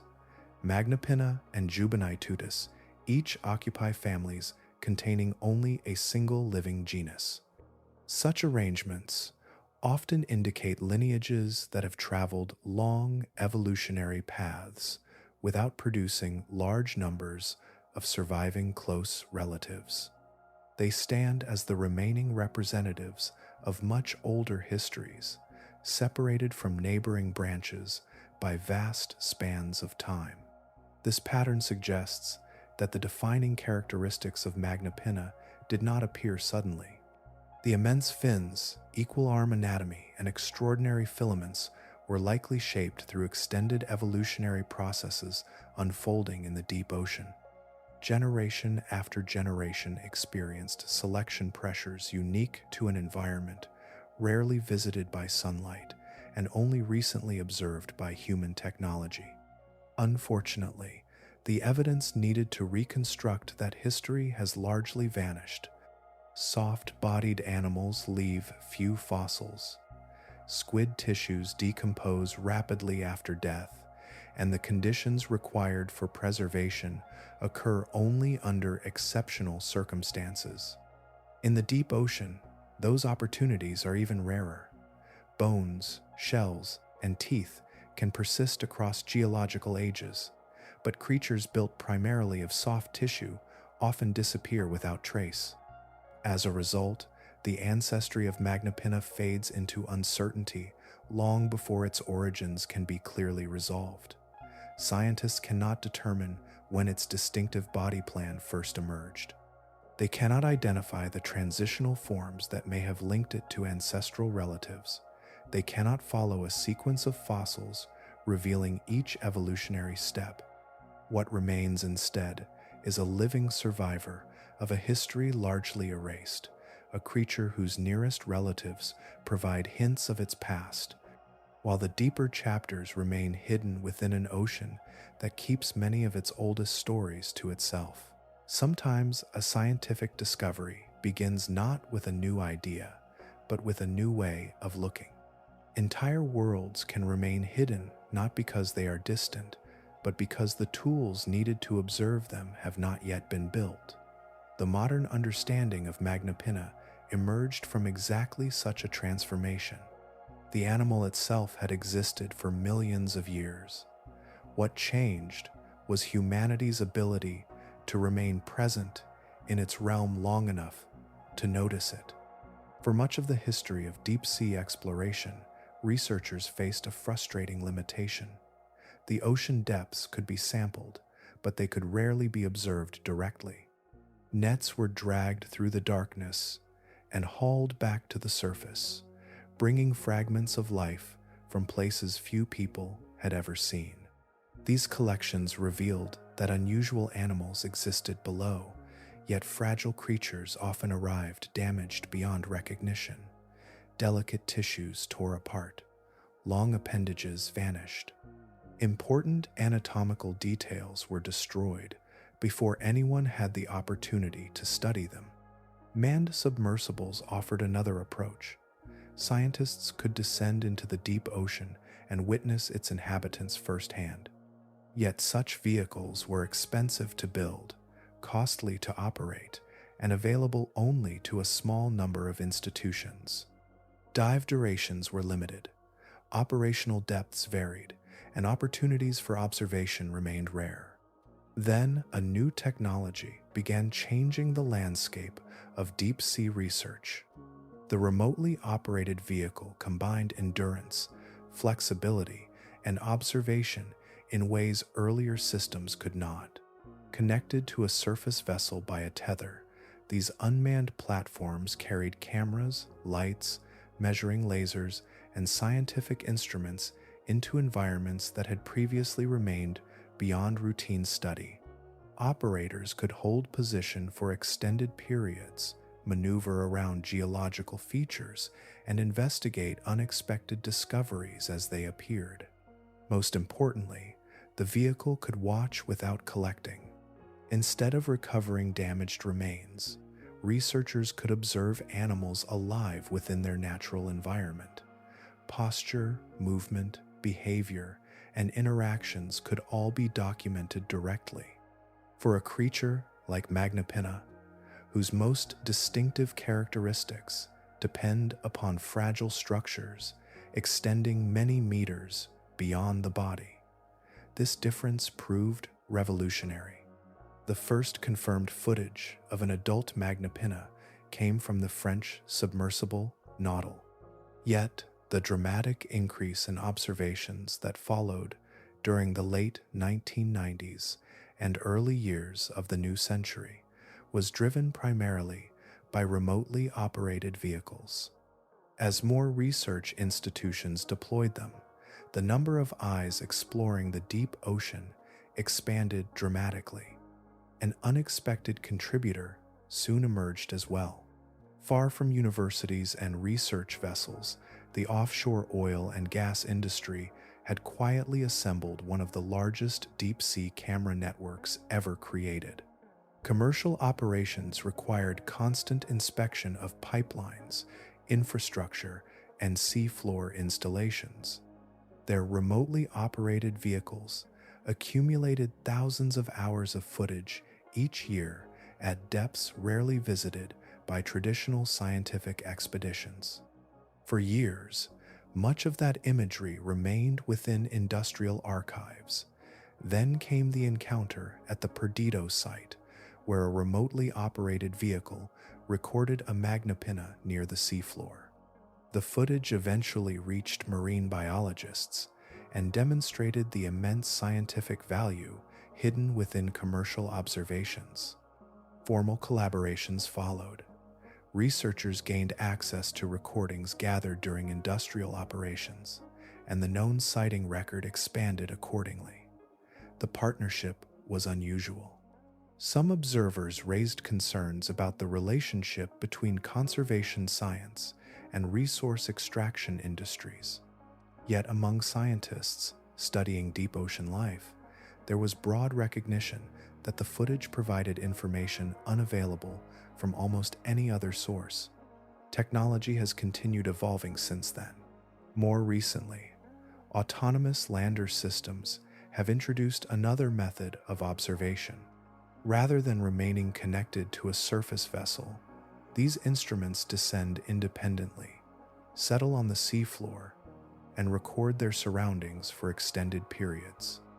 After completing their mission, they release ballast and return upward for recovery. This approach offers something different from active exploration. Instead of searching, it waits. The Tonga encounter demonstrated the potential of that patience. The footage was collected not by a remotely operated vehicle, but by a baited lander camera resting deep within the ocean. Its success suggested that remaining motionless for long periods may sometimes be more effective than actively hunting for encounters. Viewed across the history of Magnapinna research, a clear pattern emerges. Nearly every major advance followed a change in observational technology. The animal itself remained largely unchanged. Human vision expanded, cameras descended farther, stayed longer, and watched more carefully. From that growing presence in the deep came the fragments of knowledge that gradually transformed an unknown shape in the darkness into one of the most remarkable squid ever documented. Long before the cameras arrived, the trench was already there, carved into the floor of the Pacific over spans of geological time so immense that human history occupies only a fleeting moment beside them. Along the boundary where tectonic plates descend into the mantle, the Tonga Trench stretches into depths that rank among the greatest on Earth. In the closing months of 2024, that remote landscape became the setting for the newest chapter in the story of Magnapinna. Between July and October of that year, researchers from the Minderoo University of Western Australia Deep Sea Research Centre and Inkfish Expeditions carried out an extensive survey of the trench system. Their goal was broad, rather than focused on any single species. Submersibles and baited lander cameras descended into the darkness, documenting geology, collecting biological observations, and building a more complete picture of one of the least explored regions of the ocean. Among the many deployments, a baited lander began a descent to 3,300 meters, which is about 2,051 miles below 1 kilometer equivalent. No, wait. The depth was measured vertically rather than across a horizontal distance, and unlike travel distances, ocean depth records are traditionally reported directly. Far beneath the surface, the camera settled into position and continued recording as the surrounding waters drifted past. At some point during that observation period, a familiar yet elusive shape appeared near the edge of the frame. The encounter was brief. As in so many previous observations, the animal seemed to arrive from beyond the visible limits of the camera's view, emerging from darkness without warning. Researchers reviewing the footage identified it as Magnapinna, creating the first confirmed record of the genus from the Tonga Trench region. Another point could now be added to a distribution map that already stretched across the Atlantic, Pacific, Indian, and Southern Oceans, reinforcing the increasingly clear impression that this animal inhabits much of the deep world while remaining almost absent from human observation. Yet the significance of the footage extended beyond geography. As the recording continued, the squid moved closer to the seafloor. Its long arm filaments descended toward the sediment. For a brief moment, those trailing structures appeared to make contact with the bottom. The filaments seemed to pull against the sediment before the animal shifted direction and moved upward, eventually disappearing from view. That small sequence immediately attracted attention because it touched upon one of the oldest unresolved questions surrounding Magnapinna. Scientists have long debated how the animal feeds. Various hypotheses have been proposed, many centered on the possibility that the extended filaments function as passive collection devices for small prey. Until now, however, direct observations capable of supporting or challenging those ideas have remained scarce. After reviewing the footage, expedition leader Alan Jameson suggested that the behavior might represent an attempt to feed. In this interpretation, the squid could have been dragging adhesive filaments across the sediment surface, collecting organic material or small organisms before lifting away.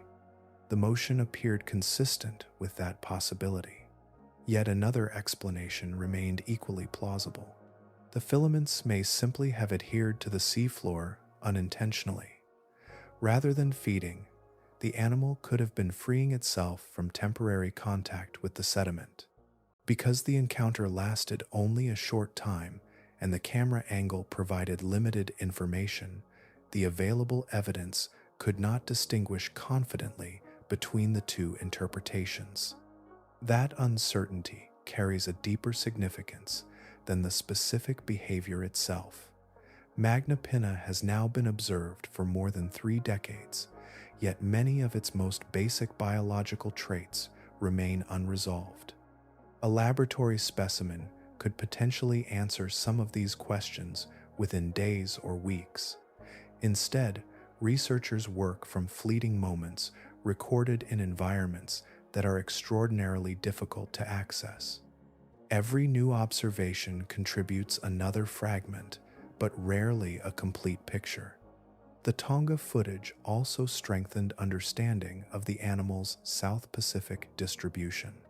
Combined with records from far greater depths, including the confirmed observation at 6,212 meters, which is about 3,860 miles below 1 kilometer equivalent.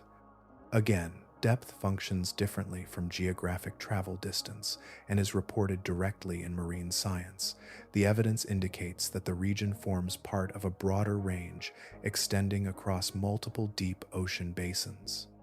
When reflecting on the encounter, Alan Jameson remarked that researchers always hope to see an animal like this. The statement carried a simple sincerity, born from experience. In deep-sea exploration, most hours of footage reveal landscapes, sediments, and familiar inhabitants. Magnapinna remains something different, a rare appearance from a world that still keeps most of its secrets. Scientific understanding is often imagined as a collection of grand discoveries, moments when a mystery suddenly yields its answer. The history of Magnapinna tells a different story. Its record is not built from a single breakthrough, but from scattered encounters spread across decades, each one contributing a fragment that no previous observation could provide. Viewed together, these sightings form a timeline, not of repetition, but of accumulation. The story begins in 1988, deep off the coast of northern Brazil. At a depth of 4,735 meters, the French submersible Naudil recorded footage of an animal unlike anything recognized at the time. The observation was filed as unidentified. No name existed for it. No scientific framework connected it to anything known.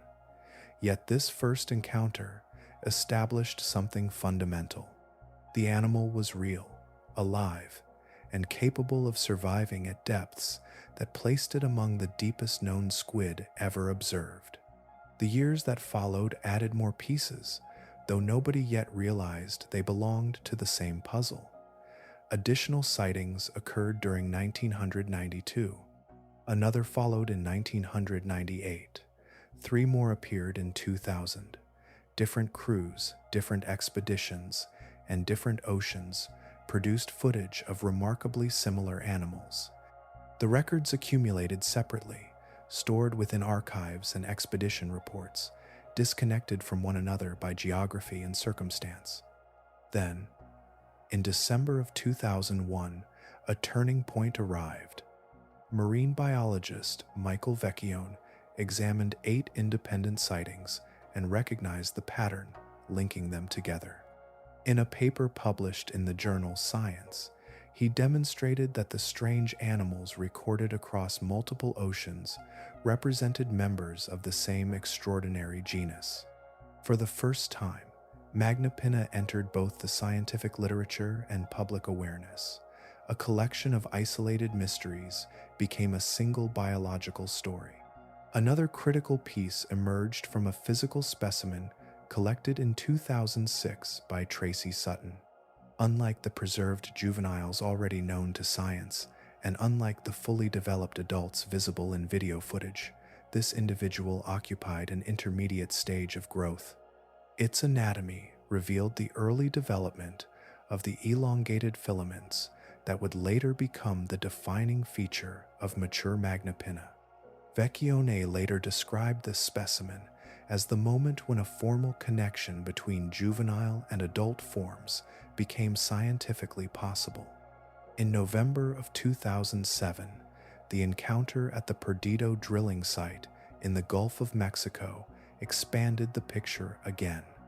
Recorded at 2,383 meters, which is about 1,481 miles if expressed as a horizontal travel equivalent.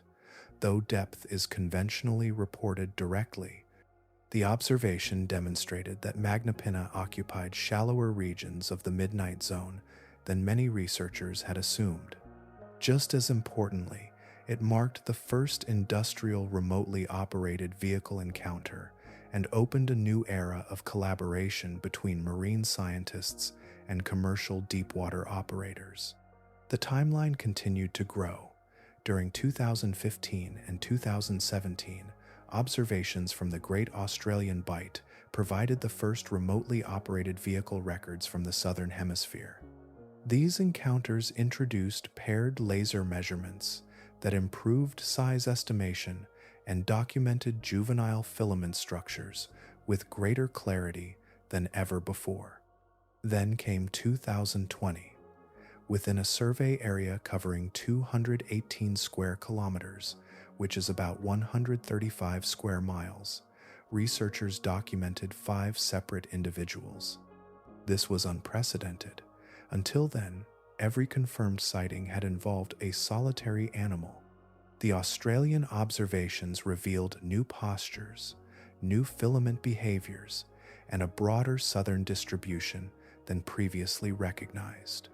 In November of 2021, another confirmed encounter occurred along the West Florida escarpment during the Windows to the Deep expedition. Recorded at 2,385 meters, it strengthened evidence that the Gulf of Mexico formed a recurring part of the animal's range rather than an isolated occurrence. Most recently, in September of 2024, a baited lander camera operating within the Tonga Trench recorded Magnapinna at 3,300 meters. The footage provided the first confirmed record from that region and offered the strongest visual suggestion yet that the animal's filaments may interact directly with the seafloor during feeding. Across nearly 4 decades, fewer than 24 confirmed encounters have built the entire scientific record. Each observation carried something unique.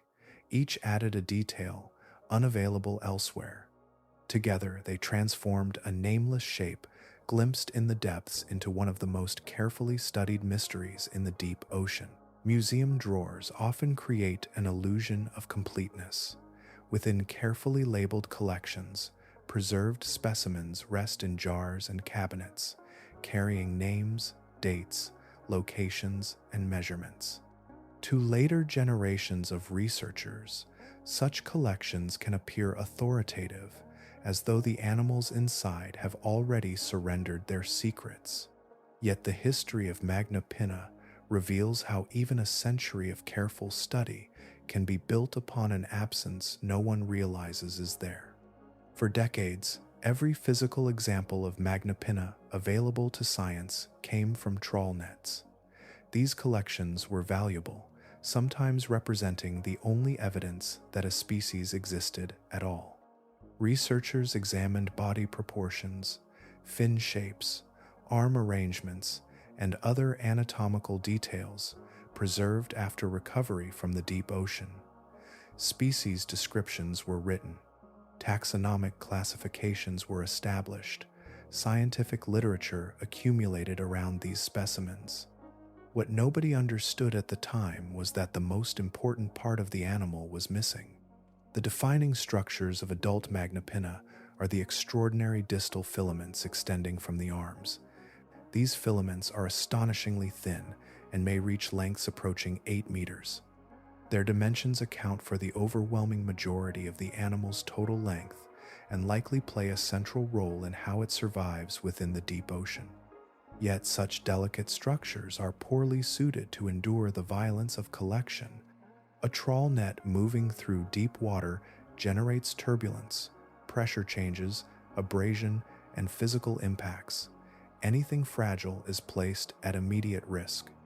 By the time specimens reached the surface, the long filaments had almost certainly been destroyed. What remained was only a partial animal, though no one yet possessed the information needed to recognize that fact. As a result, the specimens preserved within museums represented Magnapinna in an incomplete state. Researchers could study the body, the fins, and the proximal portions of the arms. They could record measurements and compare anatomical details between individuals. yet the structures that later made the animal famous were absent from every preserved example.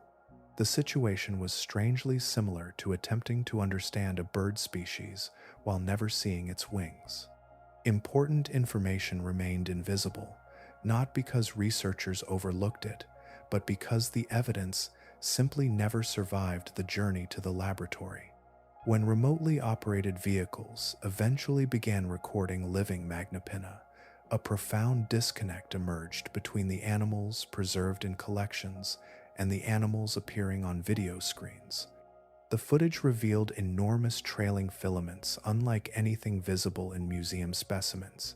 At first, bridging these two forms proved surprisingly difficult. They clearly shared anatomical similarities, yet direct evidence linking them remained incomplete. The disconnect persisted for years. Then an important piece of evidence appeared in 2006. Researcher Tracy Sutton collected a subadult specimen that occupied a position between the familiar juveniles and the fully developed adults observed in deep-sea footage. This individual displayed the early stages of filament elongation. For the first time, scientists possessed physical evidence suggesting that the preserved museum specimens and the remarkable animals on video belonged to the same developmental pathway. Michael Vecchione later described this specimen as the moment when the connection became possible. It did not solve every problem, but it provided a bridge where previously there had only been inference. Further confirmation arrived through observations from Australia in 2020.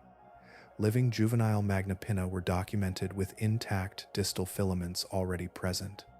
This finding carried important implications. It demonstrated that young individuals naturally possessed these structures, and that the absence of filaments in collected specimens reflected damage during capture rather than genuine anatomy. The realization reshaped more than a century of interpretation. Scientists understood that generations of researchers had unknowingly worked with physically incomplete animals. The specimens had never been wrong. They had simply been missing critical information. Yet even now, the bridge remains unfinished. The 2006 specimen showed the beginnings of elongation, not the fully developed conditions seen in mature adults. No complete adult Magnapinna with intact filaments has ever been collected and examined directly. The connection between preserved juveniles and filmed adults is supported by increasingly persuasive evidence, but the final confirmation still rests beyond reach. In this way, the story of Magnapinna remains suspended between two worlds, one preserved in museum glass, the other drifting through the deep ocean beyond the limits of direct possession. The distance between them has narrowed greatly, yet it has not completely disappeared. There is a tendency to imagine discovery as a process nearing completion, as though the map of life grows steadily fuller until only a few empty spaces remain. The deep ocean tells a different story. Beneath the sunlit world, beyond the reach of ordinary observation, entire communities continue their existence with little regard for whether they have been named, classified, or even noticed. Magnapinna belongs to that hidden realm, yet it is far from alone. Its story follows a pattern that appears again and again in the history of deep-sea biology. Large animals, ecologically important animals, even animals that eventually become famous, often remain unknown until technology reaches the environments where they live. Their absence from scientific records is not evidence of rarity. More often, it reflects the difficulty of looking in the right place. The giant squid provides one of the clearest examples. For centuries, sailors described enormous tentacled creatures inhabiting distant seas. These stories drifted into folklore and became entwined with the legend of the Kraken, a vast sea monster of Norse tradition. Yet, behind the mythology stood a real animal.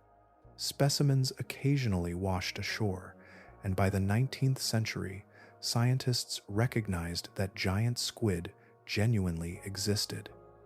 Even then, direct observation remained elusive. The first photograph of a living giant squid in its natural habitat was not captured until 2004.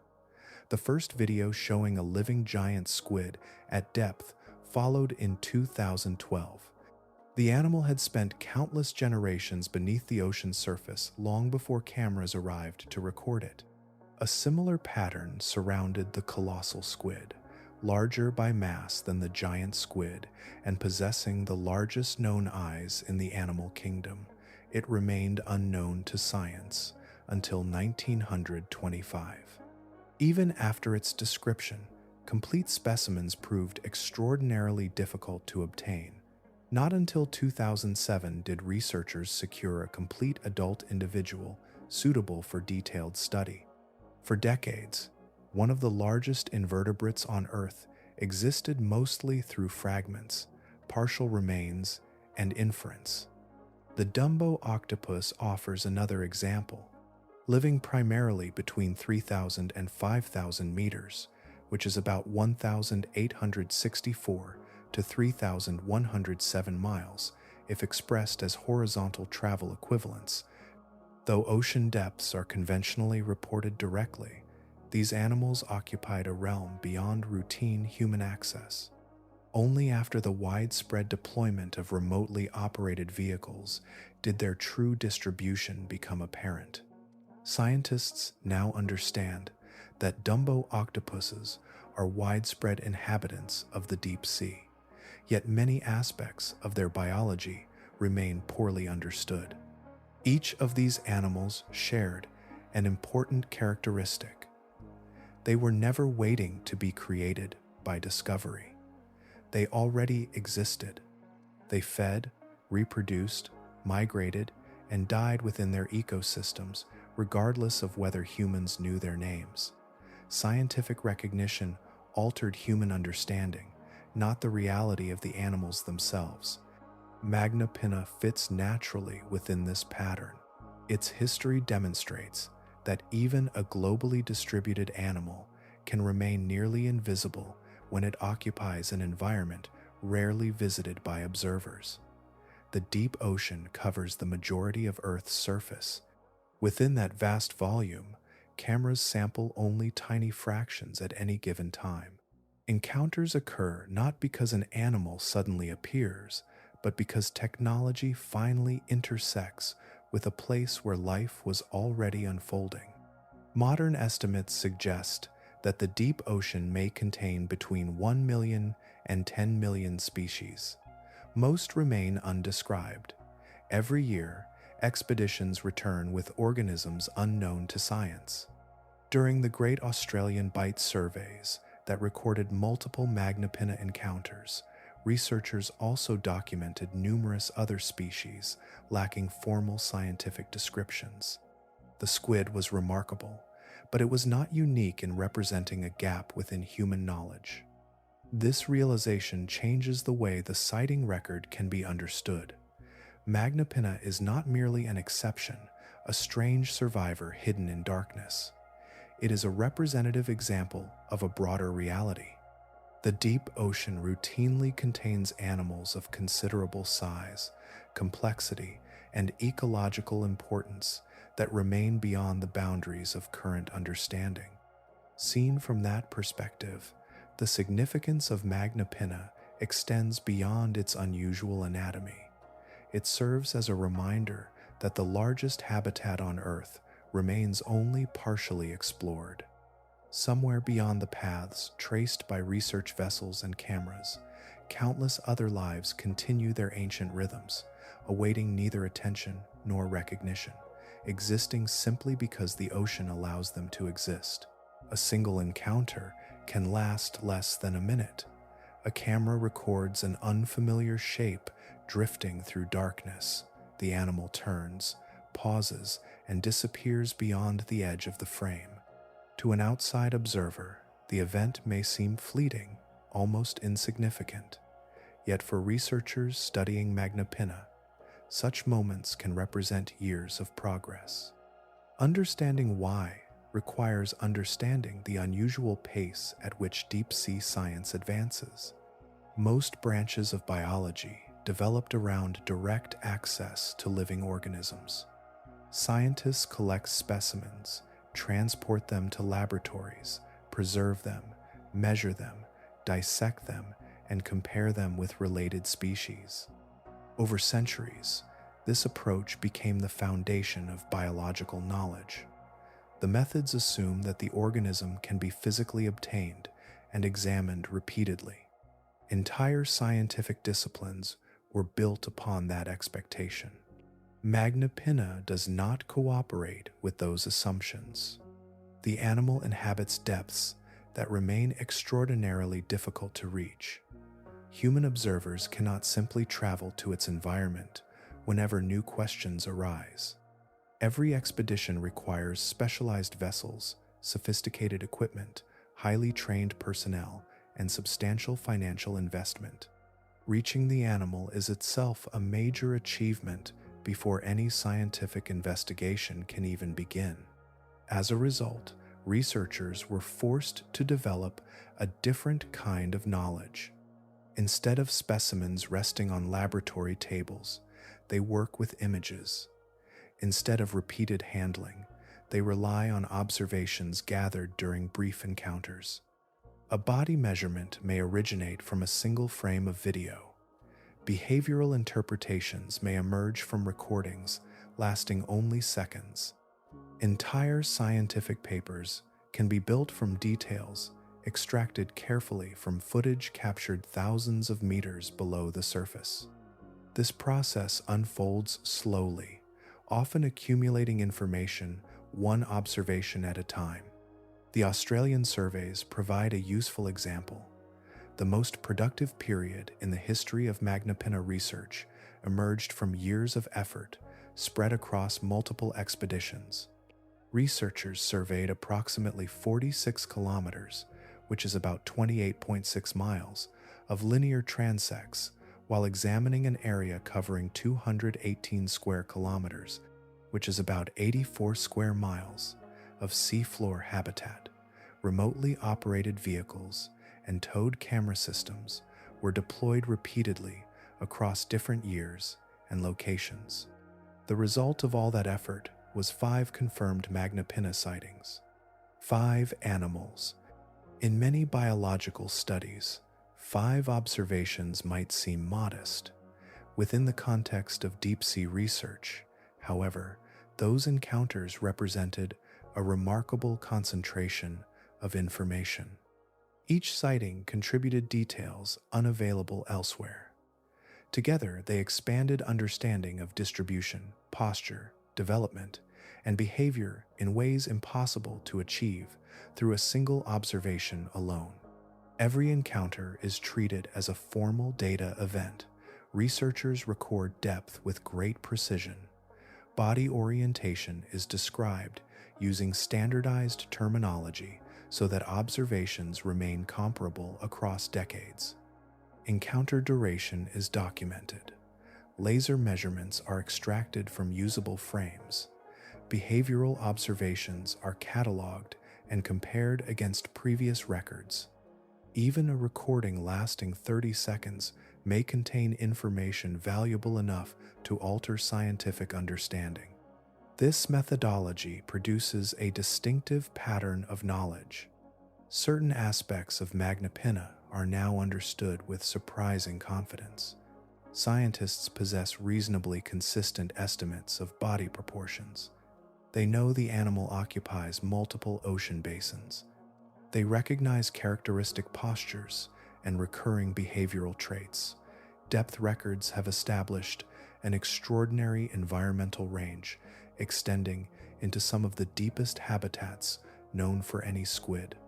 Yet alongside those achievements remain vast areas of uncertainty. Reproductive biology is largely unknown. Population size remains unmeasured. Lifespan has never been determined. Predators have not been identified with confidence. Development from egg to adult remains incomplete. Even fundamental aspects of feeding behavior continue to be debated. The contrast can appear unusual until the realities of the environment are considered. Researchers are attempting to study an animal that lives in a realm inaccessible without machines, across an ocean covering most of Earth's surface, at encounter rates so low that years may pass between meaningful observations. Under such conditions, gaps in knowledge are not evidence of neglect, they are a reflection of physical limits. Viewed this way, the 20 or so confirmed sightings acquire a different significance. They are not merely isolated observations scattered through time. They are milestones within a methodical process of discovery, each one representing countless hours of exploration, observation, analysis, and patience. The pace may seem slow by the standards of laboratory science, but it matches the scale of the world being explored, a world where understanding advances not in leaps, but in carefully gathered fragments carried upward from the depths. Every chapter in the story of Magnapinna has followed the arrival of a new tool. The animal itself has changed little across the span of human observation. What has changed is humanity's reach. Each improvement in technology has extended vision farther into the deep ocean, and with every extension, another fragment of the mystery has come into focus. Seen from that perspective, the future of Magnapinna research is not defined by a single anticipated discovery, but by the continuing evolution of the machines descending into its world. For more than a century, knowledge remained limited to damaged specimens recovered from nets. Later, submersibles revealed living animals. Remotely operated vehicles expanded observations across entire ocean basins. Autonomous landers introduced patient observation lasting hours or days. The pattern has been remarkably consistent. New capabilities arrive first, and new biological understanding follows afterward. The next stage is already beginning. Among the most promising developments are autonomous underwater vehicles. Unlike remotely operated vehicles, which remain connected to a surface vessel by a tether and require continuous human guidance, autonomous underwater vehicles travel independently. Before deployment, researchers program routes, depths, and survey objectives. The vehicle then conducts its mission without direct control, navigating through the deep ocean while gathering imagery and environmental data. This independence offers an important advantage. A single autonomous underwater vehicle can systematically survey large regions that would be difficult to cover using traditional methods. Freed from the constraints of a tether and continuous ship support, these machines can remain submerged for extended periods. As battery technology and navigation systems improve, they are becoming increasingly capable of operating throughout bathypelagic and abyssal environments, precisely the regions where Magnapinna is most often encountered.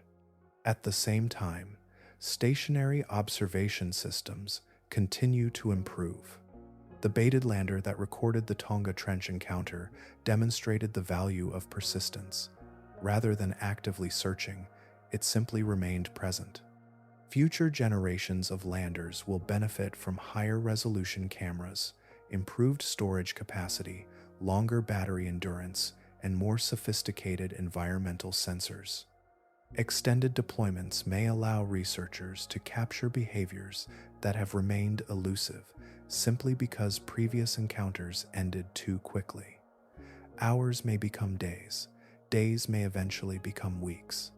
Another emerging approach operates without cameras at all. Environmental deoxyribonucleic acid analysis is transforming biological surveys in many habitats.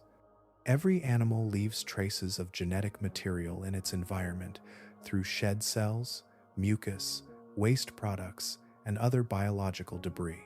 By collecting water samples and analyzing the genetic signatures they contain, researchers can sometimes detect the presence of species that are never directly observed. Applied to the deep ocean, this technique could become particularly valuable. Instead of relying entirely on rare visual encounters, scientists might identify regions occupied by Magnapinna through genetic evidence suspended within the water column. Over time, such sampling could contribute to detailed distribution maps and reveal patterns of occurrence invisible through camera surveys alone. Perhaps the most ambitious possibility involves collection. The greatest gap in Magnapinna research remains the absence of a complete adult specimen. Existing collection methods are poorly suited to such a fragile animal. Yet engineers have already begun developing pressure-maintaining recovery systems for other deep-sea organisms. These devices are designed to capture animals while preserving the immense pressures under which they normally live. No system currently exists that is specifically tailored to the size, anatomy, and delicacy of an adult Magnapinna. Nevertheless, the challenge appears technological rather than impossible. Future designs may eventually allow researchers to recover intact specimens without destroying the features that make the animal unique. All of these developments unfold against a broader trend. The number of observations has increased with each successive decade. The 1980s produced a single confirmed sighting. The 1990s added several more. The 2000s expanded the record further. The most productive survey in the history of Magnapinna research occurred in 2020. The reason is straightforward. More cameras now operate at greater depths for longer periods than ever before. Observation time continues to grow across scientific expeditions, industrial operations, and autonomous systems alike. For a century and 40 years, the gaps in the Magnapinna story have persisted because the deep ocean remained beyond sustained observation. As technology continues its gradual descent into that vast environment, those gaps do not appear smaller because the animal is becoming easier to understand. They appear smaller because humanity is finally spending enough time in its world to begin seeing what has always been there. There are moments in science when the subject of study reveals something unexpected, not about itself, but about the limits of the methods used to understand it. Magnapinna occupies such a place. Across decades of observation, it has become more than an unusual squid. It has become an illustration of a particular kind of knowledge challenge, one that emerges when an organism lives beyond the reach of the systems biology traditionally depends upon. For centuries, the foundation of species description rested upon possession. An animal was collected, preserved, measured, compared, and cataloged. Physical specimens formed the bedrock of taxonomy. Shelves in museums became archives of biological reality, allowing future researchers to return repeatedly to the same material evidence. Magnapinna fits only imperfectly into that framework. The formal description of the genus rests upon a handful of juvenile specimens collected during the late 20th century. Those specimens remain important, yet they represent animals at an early stage of development, and they arrived damaged by the process that recovered them. The adult form, the form that transformed Magnapinna into one of the most recognizable inhabitants of the deep ocean, remains absent from museum collections. The individuals studied most intensely by modern researchers exist not within specimen jars, but within recordings stored on hard drives and research servers. This unusual situation extends beyond taxonomy. Population ecology ordinarily depends upon counting. Researchers estimate abundance, monitor changes through time, identify breeding populations, and construct demographic models capable of revealing whether a species is increasing, declining, or remaining stable. Such approaches require repeated encounters at scales large enough to support statistical analysis. Magnapinna offers almost none of those opportunities. Its designation as data deficient by the International Union for Conservation of Nature does not merely reflect missing information waiting to be gathered during the next expedition. Instead, it reflects a deeper limitation. Current methods provide no reliable way to estimate population size across the vast regions where the animal occurs. The absence of numbers is not a temporary oversight. It is an honest acknowledgement that the necessary observations remain beyond present capability. Behavioral ecology encounters similar barriers. Many animal studies rely upon repeated observation of the same individuals over extended periods. Researchers document feeding patterns, social interactions, daily rhythms, seasonal movements, and changes associated with growth or reproduction. Knowledge accumulates through continuity. Magnapinna appears only briefly. Most encounters last moments rather than hours. No individual has been followed through a complete day. No seasonal cycle has been documented. No life history has been reconstructed from birth to maturity.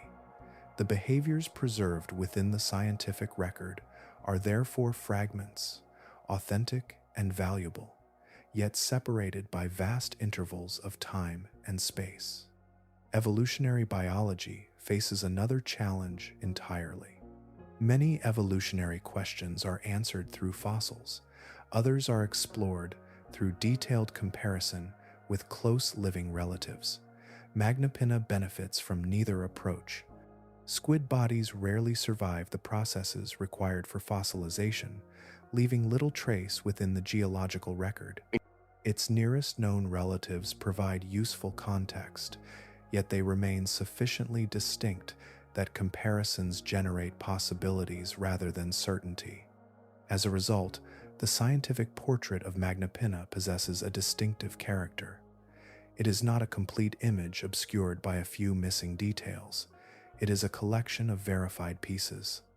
Each observation is reliable. Each measurement is carefully supported. Each recorded behavior contributes something genuine, yet the pieces remain separated by distances that have not fully closed. This is why Michael Vecchioni's description of Magnapinna as representing a new kind of marine biology carries such significance. The statement is not poetic language. It reflects a methodological reality.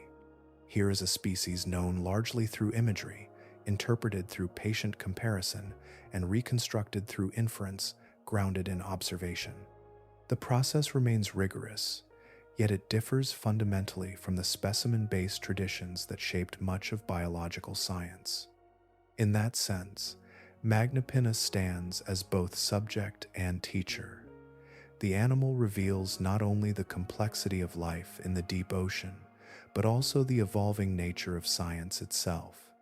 A discipline continually adapting its methods whenever the world presents something that cannot be understood through older tools alone. Imagine attempting to describe a continent while standing in a single valley.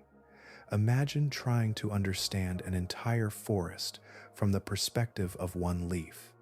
The challenge presented by Magnapinna exists within a similar scale of perspective. The animal appears mysterious not because it is uniquely hidden, but because it inhabits a realm so vast that even sustained scientific effort illuminates only tiny portions of it at a time. The deep ocean occupies a dimension of Earth that is difficult to visualize from daily experience. Oceans cover approximately 71% of the planet's surface. Beneath that immense area lies an average depth of 3,688 meters, which is about 2,291 miles. The resulting volume of seawater approaches 1,335,000,000 cubic kilometers, which is about 320 million cubic miles. Within that volume exists the largest living environment on Earth. Most life on the planet does not occupy forests, grasslands, rivers, deserts, or coral reefs. Most of it exists beneath 200 meters of water, which is about 124 miles. Everything below that depth represents roughly 95% of Earth's habitable living space. Humanity often imagines the surface world as the primary stage of biology, yet in terms of sheer volume, it is only a thin boundary layer resting above a far larger domain. Even the physical landscape of that domain remains imperfectly known. Less than 1/5 of the ocean floor has been mapped at the level of detail scientists consider truly meaningful for understanding local terrain. Vast regions are represented only through broad outlines and generalized topography.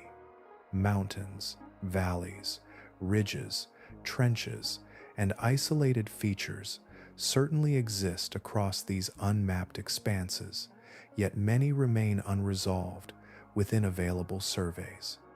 The deep ocean often appears on maps as a completed space, but completion can be deceptive when detail is absent. The contrast becomes especially striking when compared with worlds beyond Earth. Before the end of the 20th century, the Magellan spacecraft mapped nearly the entire surface of Venus at a resolution approaching 100 meters. Mars has been surveyed in some regions at resolutions measured in centimeters.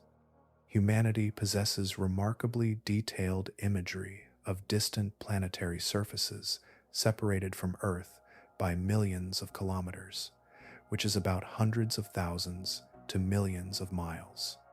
Yet many areas of our own seafloor remain less thoroughly documented than those remote landscapes.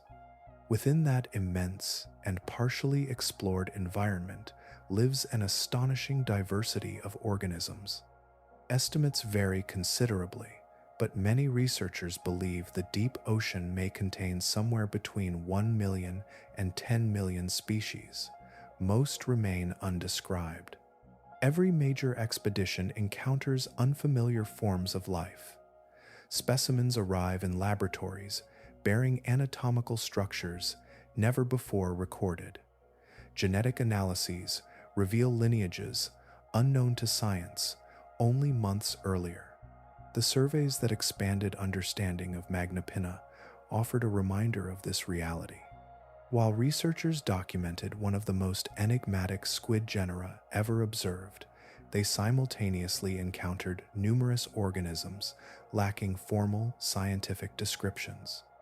Discovery was not concentrated in a single extraordinary species. Discovery surrounded it on all sides. Seen within that context, the history of Magnapinna acquires a different meaning. For countless generations, the animal moved through its environment entirely beyond human awareness.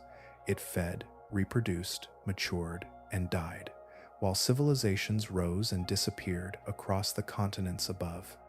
Not until the year 1883 did a damaged juvenile specimen provide the first indication that such a lineage existed.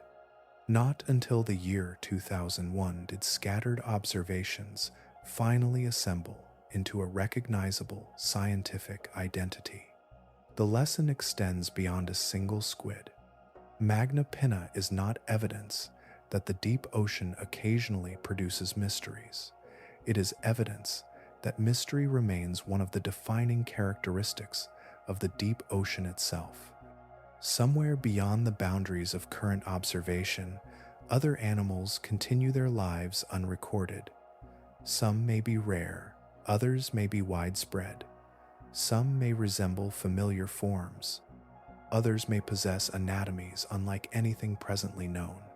The question is not whether such creatures exist.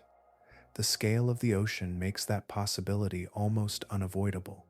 The remaining uncertainty lies only in the gradual arrival of observation, as cameras, sensors, and explorers continue extending their reach into a world that remains larger than our knowledge of it. Names often emerge long after discovery. Scientists assign formal classifications, researchers publish papers, and only later does a broader language develop around an organism. Magnapinna followed a similar path. Its taxonomic identity came first, built from anatomy and careful observation. Yet another name gradually attached itself through conversations, documentaries, expedition reports, and the impressions left upon those who encountered it. Again and again, the same phrase surfaced. Ghost of the deep, ghost squid. The persistence of that description reveals something remarkably precise about the animal's place within human understanding. In traditional folklore, a ghost occupies a curious position between certainty and uncertainty. It is not purely imaginary, because someone claims to have seen it, yet it is not fully accessible either.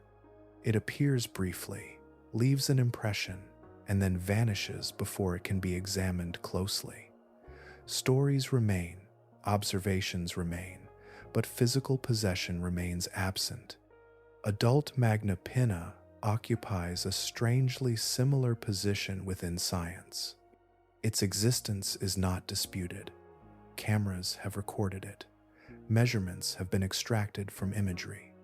Independent observations collected across decades and oceans describe the same distinctive body form.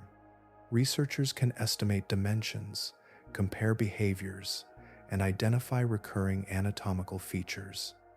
The animal is unquestionably real, yet reality alone does not guarantee understanding. The adult form has never been recovered intact. No complete specimen rests within a museum collection. No laboratory has maintained one for extended observation. No researcher has examined an adult body directly under controlled conditions. The evidence exists, but it arrives in a form unlike the evidence associated with most large animals. Instead of preserved anatomy, there are recordings. Instead of specimens, there are encounters. Instead of physical possession, there are traces preserved through technology. In that sense, the comparison to a ghost becomes less poetic and more structural. The animal passes through scientific instruments, leaving behind information while remaining physically absent. Cameras capture outlines. Laser measurements reveal proportions. Observers document posture and movement. Data accumulates, yet the source itself continues onward, beyond reach. The result is a body of knowledge assembled from impressions rather than possession. The description offered by squid biologist Sarah McAnulty captures another dimension of the analogy. Her phrase, ghost of the sea, refers not only to scientific elusiveness, but also to appearance. In recorded footage, Magnapinna often seems detached from the surrounding darkness. Its mantle can appear pale and translucent. Its fins drift gently through the water. The trailing filaments sometimes fade toward the limits of visibility, becoming almost indistinguishable from the environment surrounding them. The visual effect is striking because so much of the animal seems to exist at the threshold of perception. Cameras reveal enough to establish presence, yet portions of the body often dissolve into the edge of available light. The eye recognizes a living organism while simultaneously struggling to define its boundaries. Even the pattern of encounters contributes to the comparison. Across decades of observations, a familiar sequence repeats. Magnapinna enters view unexpectedly. It remains present for a brief interval. Researchers gather what information they can during those moments. Then the animal departs. There is rarely urgency in its movements. It does not appear to panic. It does not race away. Instead, it gradually returns to regions beyond observation, leaving investigators with recordings to analyze long after the encounter itself has ended. The analogy extends still further into the realm of knowledge. Science can confirm that Magnapinna exists.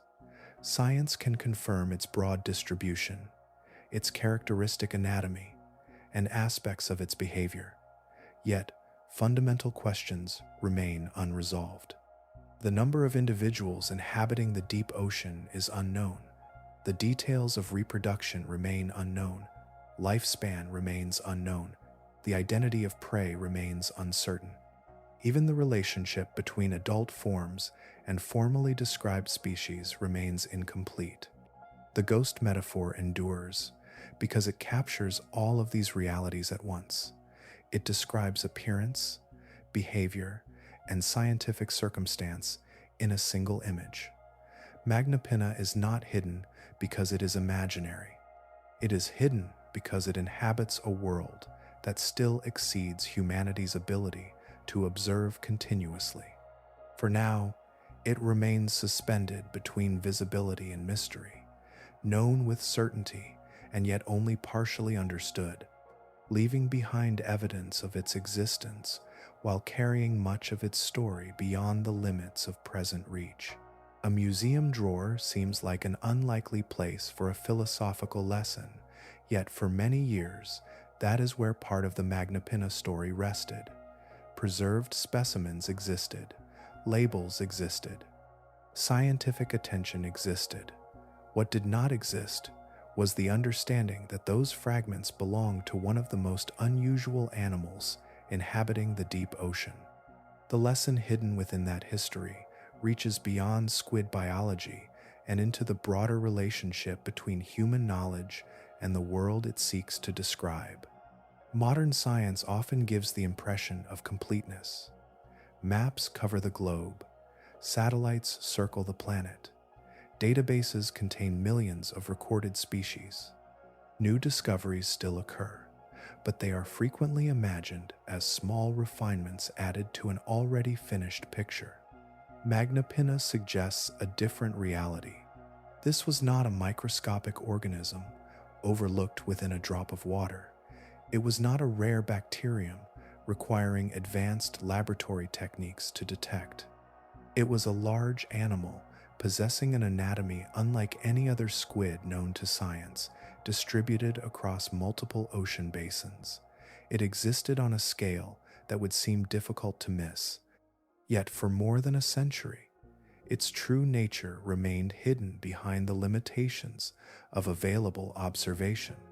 The significance of that fact lies not in scientific failure, but in scientific perspective.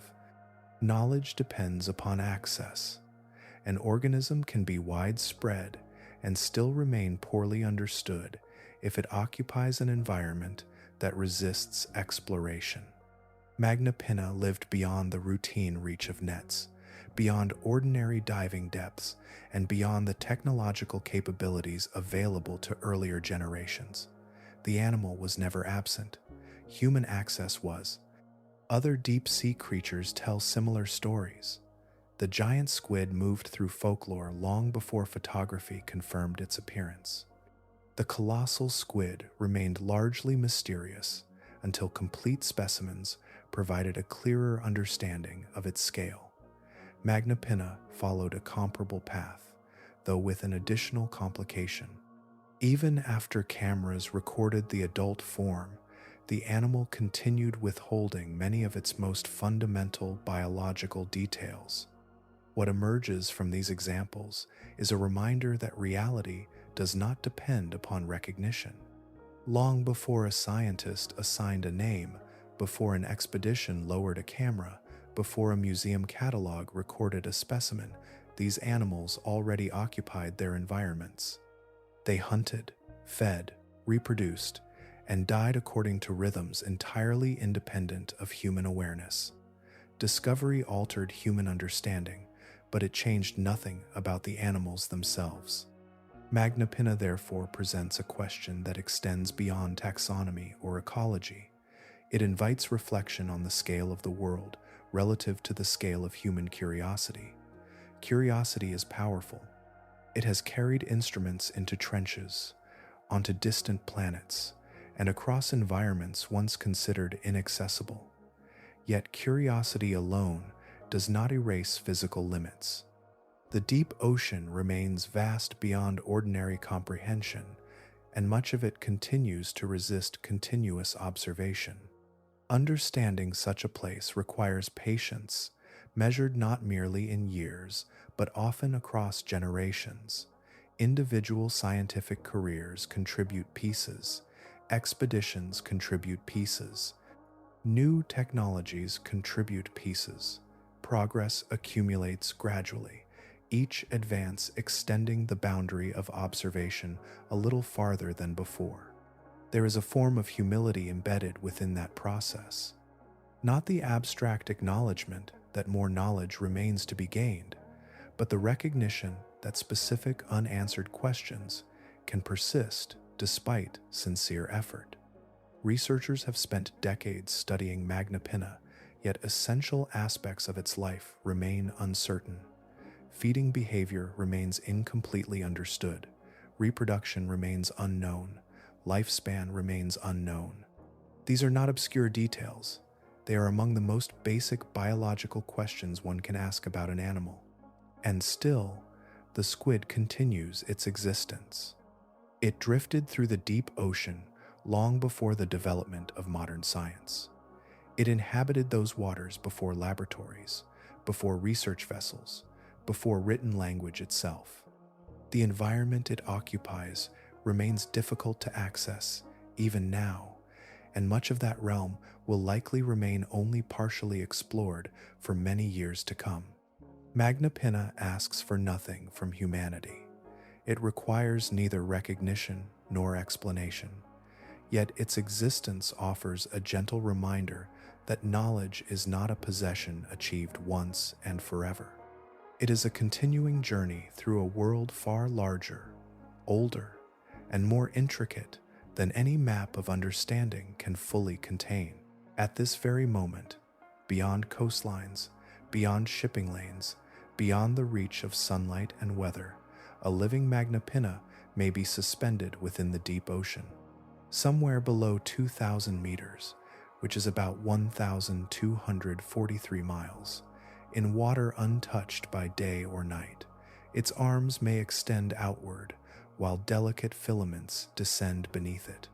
It occupies a realm that remains almost entirely separate from human experience, continuing a life that began long before any camera found its way into those depths. The animal does not know that scientists have spent decades trying to understand it. It does not know that researchers examined damaged specimens preserved in museums and struggled to recognize what they represented. It does not know that scattered observations accumulated across oceans before finally being connected into a single story. It does not know that expeditions crossed vast distances carrying sophisticated instruments in search of creatures inhabiting environments few people will ever see. The squid simply exists. It moves through the only world it has ever known, responding to conditions shaped by pressure, currents, and the rhythms of a habitat far removed from human concerns. Whatever purpose its extraordinary anatomy serves, whether feeding, sensing, drifting, or some combination still unrecognized, that purpose existed before anyone attempted to explain it. Over the course of this journey, a picture gradually emerged from fragments. A specimen collected in the year 1883 provided an early clue. Decades later, living individuals appeared before cameras operating in places once inaccessible. Unconnected observations became patterns. Patterns became evidence. Evidence became understanding. Across years of effort, researchers assembled a record from brief encounters, damaged specimens, measurements, photographs, and video sequences captured under challenging conditions. The resulting portrait possesses unusual honesty. Certain elements now stand on firm ground. The broad body plan is known. The immense fins are known. The characteristic posture, with arms bending sharply downward, is known. The animal's distribution across multiple ocean basins is known. Its presence at remarkable depths is known. The history of sightings, the challenges of specimen collection, and the complexities of classification have all become part of a documented scientific record. Yet, surrounding those confirmed facts remains a larger landscape of uncertainty. No one has directly observed a complete reproductive cycle. No one knows how long an individual survives. No reliable estimate exists for the total population. Feeding behavior remains interpreted through limited observations rather than direct confirmation. Even after more than a century of study, many of the questions that define an animal's place within the living world remain unanswered. There is something fitting about that balance between knowledge and mystery. The ocean has never concealed Magnapinna through intention. The deep sea does not guard secrets in any deliberate sense. It simply exists on a scale that exceeds the reach of most human observation. Its darkness is a consequence of depth. Its remoteness is a consequence of geography and physics. The challenges of understanding arise not from resistance, but from distance. As technology advanced, that distance narrowed. Cameras descended farther. Expeditions lasted longer. Observation became more persistent. Piece by piece, humanity extended its awareness into environments once considered unreachable. Yet, the ocean remains vast enough that even substantial progress illuminates only a small portion of what is there. Magnapinna stands as a reminder of that reality. Not because it is the strangest animal in the sea, nor because it is necessarily the rarest, but because its story reveals how discovery actually unfolds. Knowledge arrives gradually. Certainty grows from fragments. Understanding advances through patience rather than sudden revelation. And somewhere in the immense darkness below, beyond the final edge of observation, a living Magnapinna continues its passage through cold water. It does not carry the weight of mystery. It does not embody a scientific puzzle. It is simply a creature following the patterns of its existence, complete in itself, while human curiosity follows at a distance, still reaching gently toward the limits of what can be known.